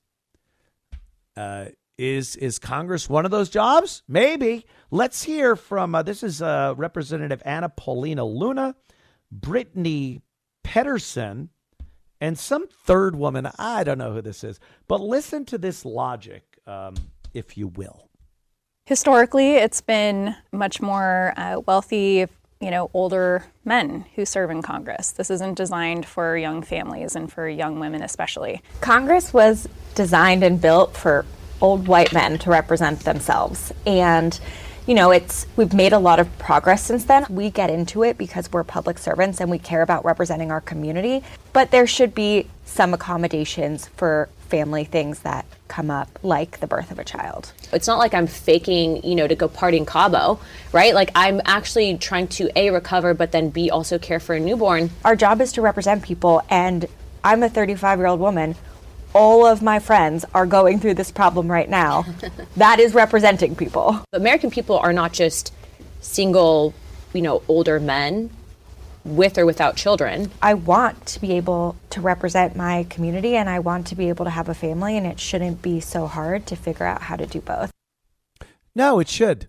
It should be hard because it's unreasonable to think that that's a thing that should happen. Some people, women, I guess, would be offended by what I'm saying. They should be able to do any job. And then if they get pregnant and have a kid, they need 3 months off, a quarter of a year off from whatever they're doing, no matter how important that job is, because they're pregnant. And if you think that's bad, if you think that's not a good idea, you are a misogynistic piece of crap. And, that's how you're seen. You hear how they talk about men. Oh, they're the man, they're the white man. And men are better at doing jobs that need their attention all the time. 24 hours a day, 7 days a week, 365 days a year. Regardless of babies. Having a kid is a job. That's your job. You can't go to a job and say, well, I have a second job. Well, what is it? Well, I'm going to have a kid. When? Don't know.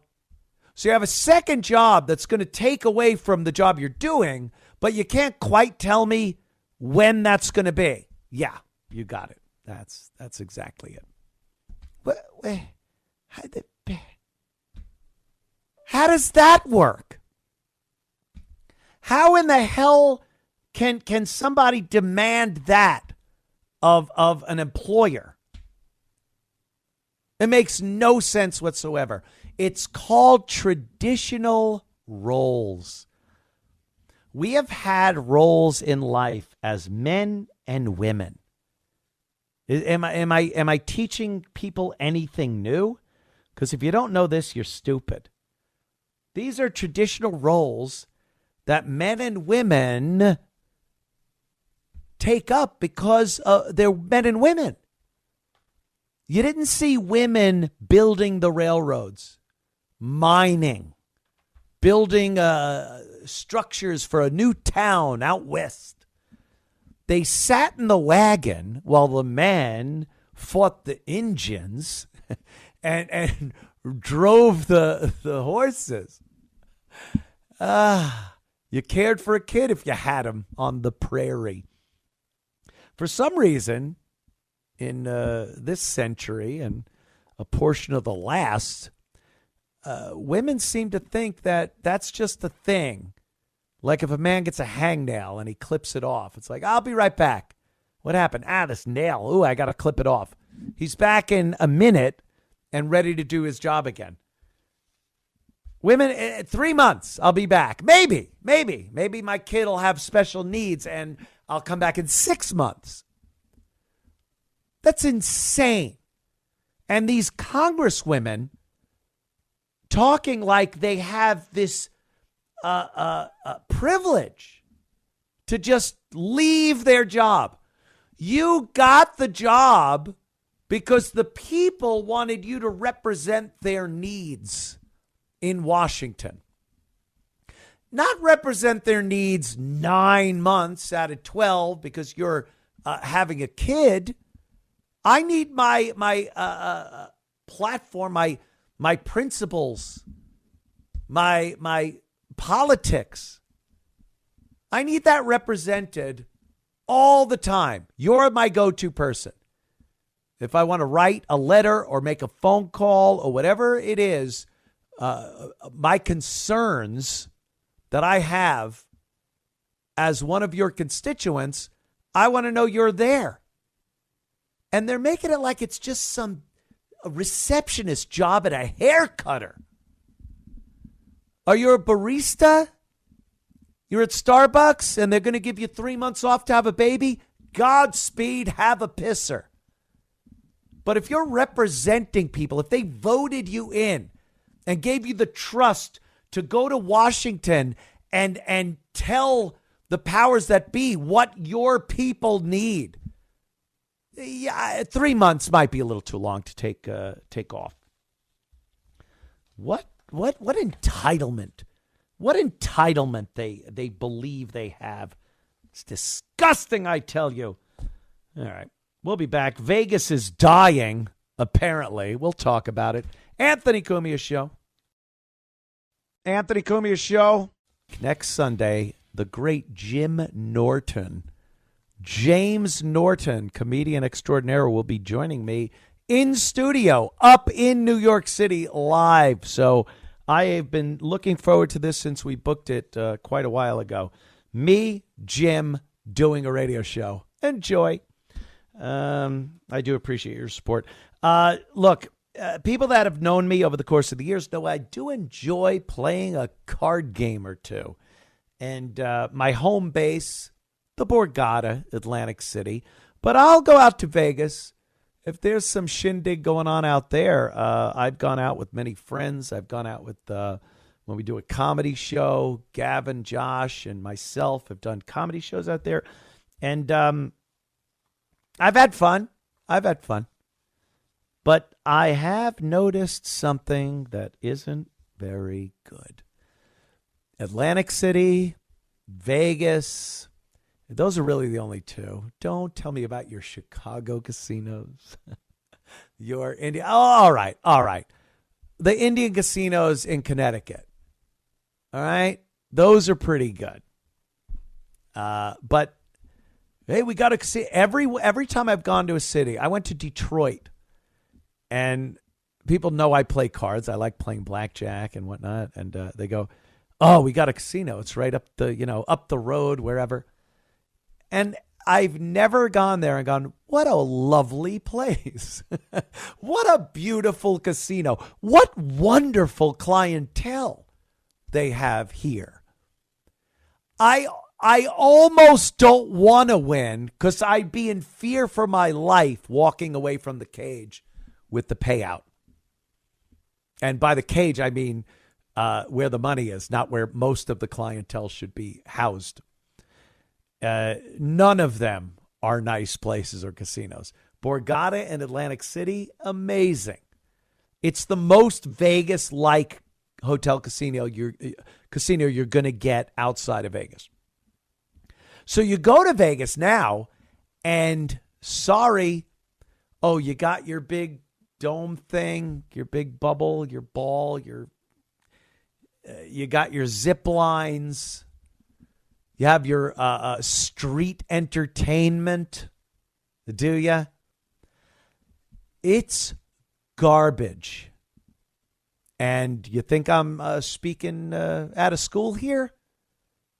Just look at the revenue and try not to blame it on the economy or anything. Gambling, casinos, they feel it during economic crunches, but not nearly as much as other businesses. And we're really not in that bad of an economic crunch to not want to gamble. It's literally a problem. It's an addiction. People aren't going to go, I just can't afford my addiction today.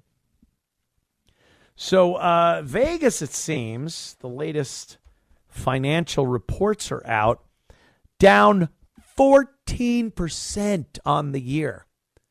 14%. People just are not going to Vegas to gamble. Why would they? I've been there. I know how it goes. It's not pretty. It's not a pretty sight. Very expensive. The games stink. They stink now. What happened? What happened to casinos that take care of their clientele? I don't know. We watch a movie like Casino. De Niro. Remember the end? They showed old Vegas being dynamited. All the buildings coming down and De Niro's voiceover. You know, a writer wrote it for him, so it wasn't cackling, rambling garbage. But he talks about the old Vegas and how it's different now. And the parents use up their kids' college fund while the kids play paper pirates on these fake pirate ships in these hotels. And it's just not the old days. They don't know your name. They'll make you fill out tax forms if you win. That was the 90s. That movie came out like 30 some odd 30 years ago. And now you look and realize, oh my God, that is what is now. And it's even worse. I got a couple of, where are they here? I got a couple of posts on X, Twitter, if you will. And here's what people were writing under the post that said that Vegas is down and they don't know why. One post is, between the labyrinth of sidewalks and walkways to maximize spending, stepping over bums, avoiding slow parents with enormous strollers 24/7, resort fees, $15 coffees, just to see the one $10 table is 5 people deep, and the 20 manned 100 tables are empty. Vegas is garbage now. And that's what's happening. That's what's happening. I can gamble in my basement with a $1 to $2 beer any night of the week. I love Vegas, but not at those prices. See? People are disgusted. Honestly disgusted with what's going on in Vegas. We'll talk about this a little more when we come back from this short break. Stick around, won't you? Oh, I keep going? I didn't know. See, I didn't know. I'm new to that. No, I'm kidding, of course. All right, we'll talk about more of it now. Here's another post. And this is all, I've been there. I've seen it. The allure of Vegas is gone. It's like Hollywood. Remember? We thought Hollywood was Tinseltown and celebrities, star-studded Hollywood and Vine. Hollywood. It's garbage. Here's another one. It's hard to find a hamburger on the Strip that doesn't have a celebrity chef brand or a price under $30. You're going to pay $30 for a burger? Yeah, you are. Major League Baseball park prices on the beers and cocktails. There's zero value in Vegas. Only price gouging. Go elsewhere. And they're wondering, is it the economy? It must be a recession coming in. Another one, the last one here. That's what they deserve. The casino used to offer cheap buffets and comps. Now they offer nothing except a crappy, overpriced experience. You can't find a regular blackjack table under $100 minimum bet. F Vegas. Yeah. This isn't just Vegas, mind you, but any casino you go to now, here's what they do. It's all about slot machines. Remember the mutants, the old people with oxygen tanks rolling around that would sit at a slot machine and dump their kids' inheritance into it? And you'd have to walk through the slots to get from your hotel room to the table games. And you just look and go, ugh, disgusting savage. Oh, look at these horrible people. Who does this? And then you hear, do you know that the slot machines make more money in a casino than any of the table games? And you go, oh, okay. I didn't know that, but now I know. I don't care. I'm going to play blackjack for hours on end. I'll start at the $10 table. I'll build up a stack. I'll go to the $25, maybe $50 table. And then, if God willing, things are going well, I'll go to a $100 table. Well, they've taken that out of the mix. Last time I was at a casino with all my buddies, we could not find a $10 table or a $25 table. There were a couple of $50 tables, but $100 tables were the norm. And you want a few of them? Get lost. They gave up on table games. It's not financially viable. Why pay a dealer? Why pay a croupier when you could put a machine in the place and some ancient dope will sit in front of it and deposit his Social Security checks into it without anyone having to be there? Why have to have a dealer? Why have to have anybody with any charisma or rapport or personality that makes the experience, fun? Why have that? We're just going to make more money. Well, what did they realize? 14% off from last year. because people don't want to go to Vegas to play slot machines. I can, as can many people, go online. Well, I can't. I'm in South Carolina. They have a law here. You can't do online gambling, and I'm pissed about it. But most of the other states in our fair union, you can gamble online. Now, you might go, I'm not getting the casino experience. I'm not getting the excitement of sitting at a blackjack table. Well, you're not getting that in Vegas either anymore, are you? That was part of the allure. Sitting at a blackjack table. You're losing, you're pissed. You're winning, everyone at the table's your bestest friend. There's a crowd gathered around. You're cheering when you win. The dealer's telling you stories from the strip. It's part of the experience. And what do they do now?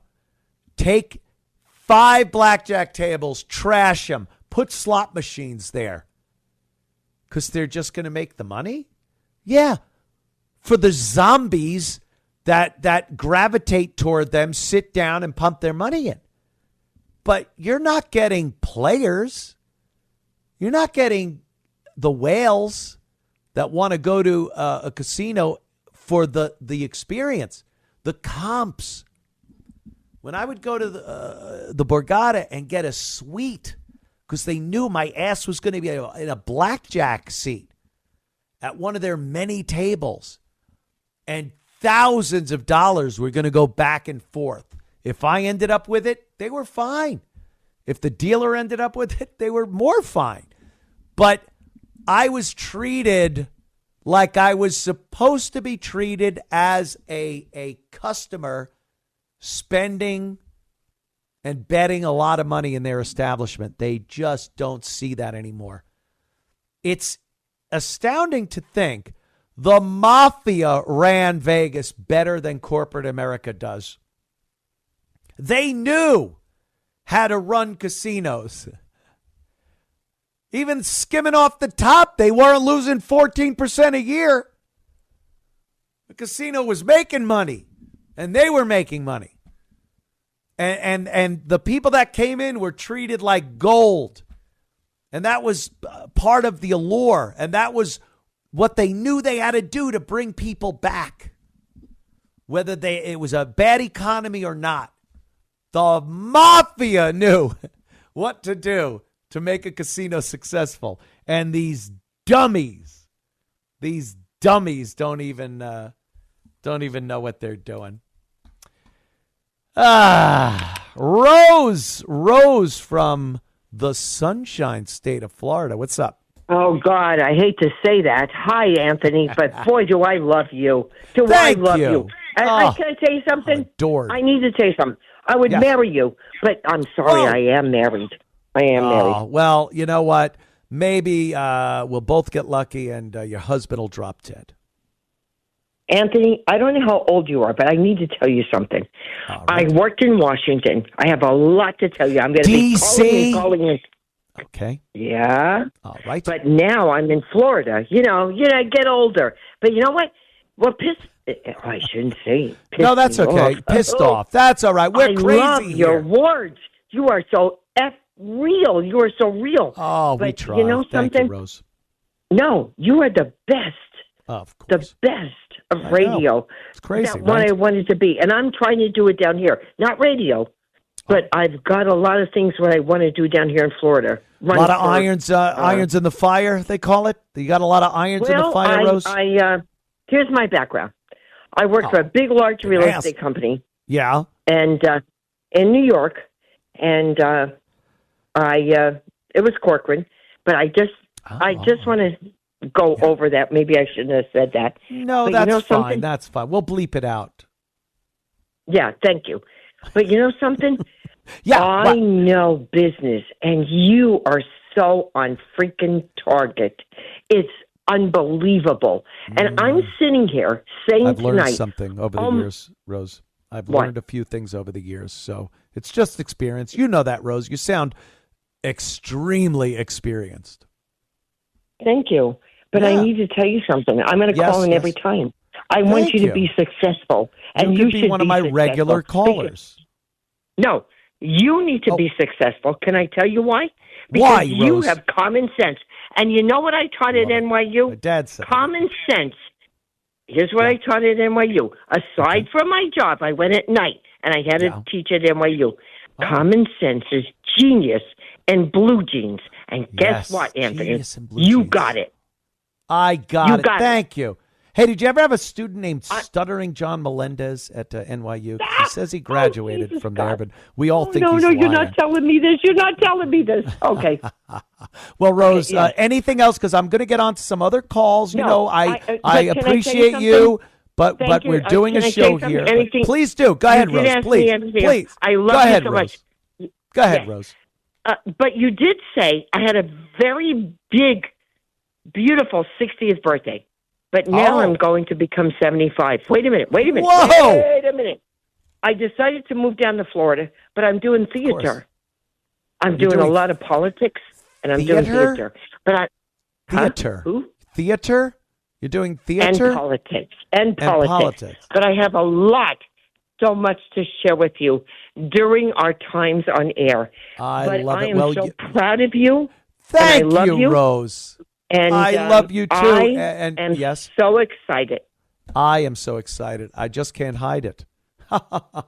Anyway, Rose, Well, thank you for We got to calling. get down to the nitty gritty. Yes, Call the you next gritty, the time. nitty, all of it. I hear you, Rose. Thank you so much for calling, Can and I tell you appreciate something? your Your right. audience. Your audience Yeah. needs to know that you are real. I am so real. It's crazy. You're right, Rose. Thank you, though. But I gotta go. We will talk soon. Thank you, Rose. I appreciate Rose. Isn't that great? How did I get here? I was a shock jock. I was on the Opie and Anthony show. I used to put girls in 55-gallon drums. Now look at me. No, I appreciate that. I really do. Here's we're getting so many women callers. Susan. Hi, Susan. You're from upstate New York. How are you? Well, I'm hanging in there, all things considered. Yeah, but I listened to the beginning of your show on and off all night, and you started talking about, trying to discuss matters of, what the country is going through to stop being a de facto bankrupt country, and that many people are basically very irrational. You played some clips of people, and they're that. And, I've had to deal with some irrational people in my close circle, and their therapist told me that their beliefs were not founded in reality. Oh. Okay. Yeah. So when you have an irrational person that you know to be, then you have to understand that you cannot reason with them. Right. They're and irrational. you may have to, Yes, help them get into a place where they won't hurt others or hurt themselves. Susan? Susan? Yeah. Can I ask you a question? Yes. Can I be honest? I will. Have you been drinking tonight? No. You're not a drop. Maybe No. brunch? Did you have a mimosa for brunch? It's Sunday. You're allowed. No. No shame. I wish, but no, I've been pretty busy all day. All right. It sounded a little, maybe you're nervous. It just sounded a little like you'd been drinking. No, maybe a little emotional. Oh, a little emotional. What's that, vodka? No. No, just everything that's going on.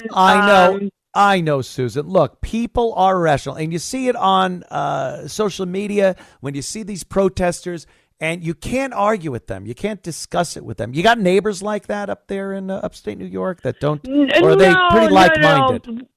No. Not so much, because I'm in a very conservative 74% voted for Trump in my county now that I moved away from New York City. But Yes, good for no, you. just in general, I know that there's like such a division in the people that are, fighting just against Musk, trying to, keep us from I know. going completely off the Susan? cliff where we wouldn't be able to Susan, have all these things Susan? being paid for. Susan? Yes, darling.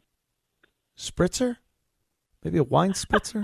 Noon? It was nice out today, right? I know. I No? would never drink a spritzer. Nothing like that. Not a spritzer, not a espresso with a little buca? No, I'm a little Dinner? wound up right now All right, for a all different right. reason. Just me. Okay. Must be me. Are you okay? Oh, I'm fine. I'm dandy. I'm doing a radio show. It's crazy, right? No, you really are. You're fun to listen to, Thank especially you, on Susan. Sunday night. I know. Not much fun going on Sunday, but I appreciate it. I agree with you wholeheartedly. A lot of irrational people, and I appreciate your call, Susan. I got to move on, but thank you. Thank you, upstate New York. Have a shot from me. There goes Susan, who I absolutely think was drinking, but she did a good job. If I was a cop, I'd be like, all right, you're free to go. Who am I to say? And we'll take one more. Let me look. One more call from Mr. Billy. Billy's here in Vegas. I guess he wants to talk about what I just talked about in Vegas. Billy, what's up, my friend?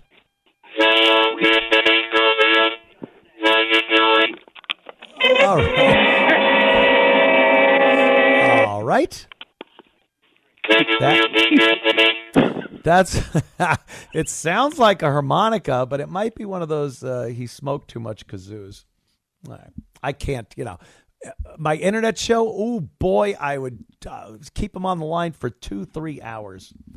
But yeah, not so much. And then stock market, Paul from Queens. Look, the stock market took a big hit over the past couple of days. I think 3,300 points it dropped. A lot of blame being put on Trump and the tariffs.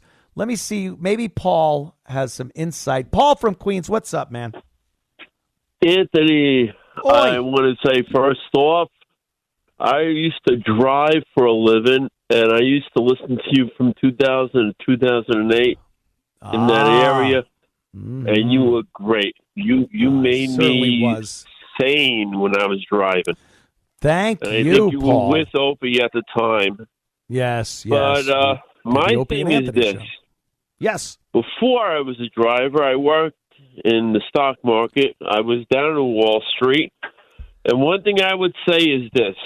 Yep. The top two market crashes were, which actually three, because you got to count the 1929 stock market. But I was a sperm. I didn't hit my mom's embryo until like 1962. Mom's embryo. So, I was born, and I was out of that one. A little biology. 87 was the first largest stock 87. market crash, they yes, say. we remember that. That happened, and it's gone, and we're already at 40,000 points. So we had COVID, they said, was the second worst. That was a bad one, was sure. Down, yeah, but that doubled the market because of Trump being in office.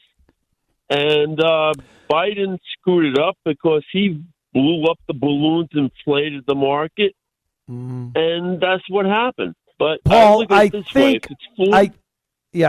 I think what you're trying it's to a say 4,000 here is it's a great buy opportunity, right? But no, we didn't. The market's still going to go up. It may go down, but it will go up. So I'm not too concerned about that. That's kind of what I just said. But Yeah, thank you, sorry. Paul. No, you're great, Paul. Queens, I love Queens. I love New York. I'm going to be there next week. Paul, thank you for the call. Anytime I try to talk about the stock market, I should learn. I should learn my lesson. The tariffs. It's the stock market and your goddamn tariffs. So, don't worry about it so much. There's a little pain in everything, and this is a little pain. Nothing gets fixed without any bad thing happening. If things could get fixed by politicians without anything bad happening, they'd fix everything. But it doesn't get fixed because they don't want to have to say, Yeah, it might sting at first. This could sting a little, but it's for the greater good. In a little while, things are going to be much better. And I'm holding fast to that one. Buy. In my humble opinion, I am not an investment company. So it's just my humble opinion is that it's a pretty good buy opportunity. And we will be back in a matter of seconds. Don't go anywhere. Anthony Cumia Show. Oh, yeah. Anthony Cumia Show. Man, these shows whip on by, don't they? My goodness. I do want to acknowledge the death of an actor recently. I mean, we all know his amazing work. Handsome, boyish, good looks, blonde hair. Yes, Jay North, who played Dennis the Menace, is dead. He died, I guess, this evening. Colon cancer, which is fitting, seeing that he was a pain in Mr. Wilson's ass for so many years. Yes, Dennis the Menace is dead. We move on, of course. We were talking about, what's that? Oh, is that we're almost done? Oh, right. Okay, Dominic Carter is coming up. My God, man. Look at what WABC is doing. Bringing Dominic Carter on. What's Dominic talking about tonight? Do I hear Dominic? Hello? Thought we were doing a crossover. Yeah. All right. Well, shouldn't I just do my show? Why'd you keep going? I'm hearing a voice in my ear. It's like, what? Doing a crossover? All right. Yeah, I wanted to talk. Oh, boy. We'll fix it. We'll fix it in the mix. Don't worry, people.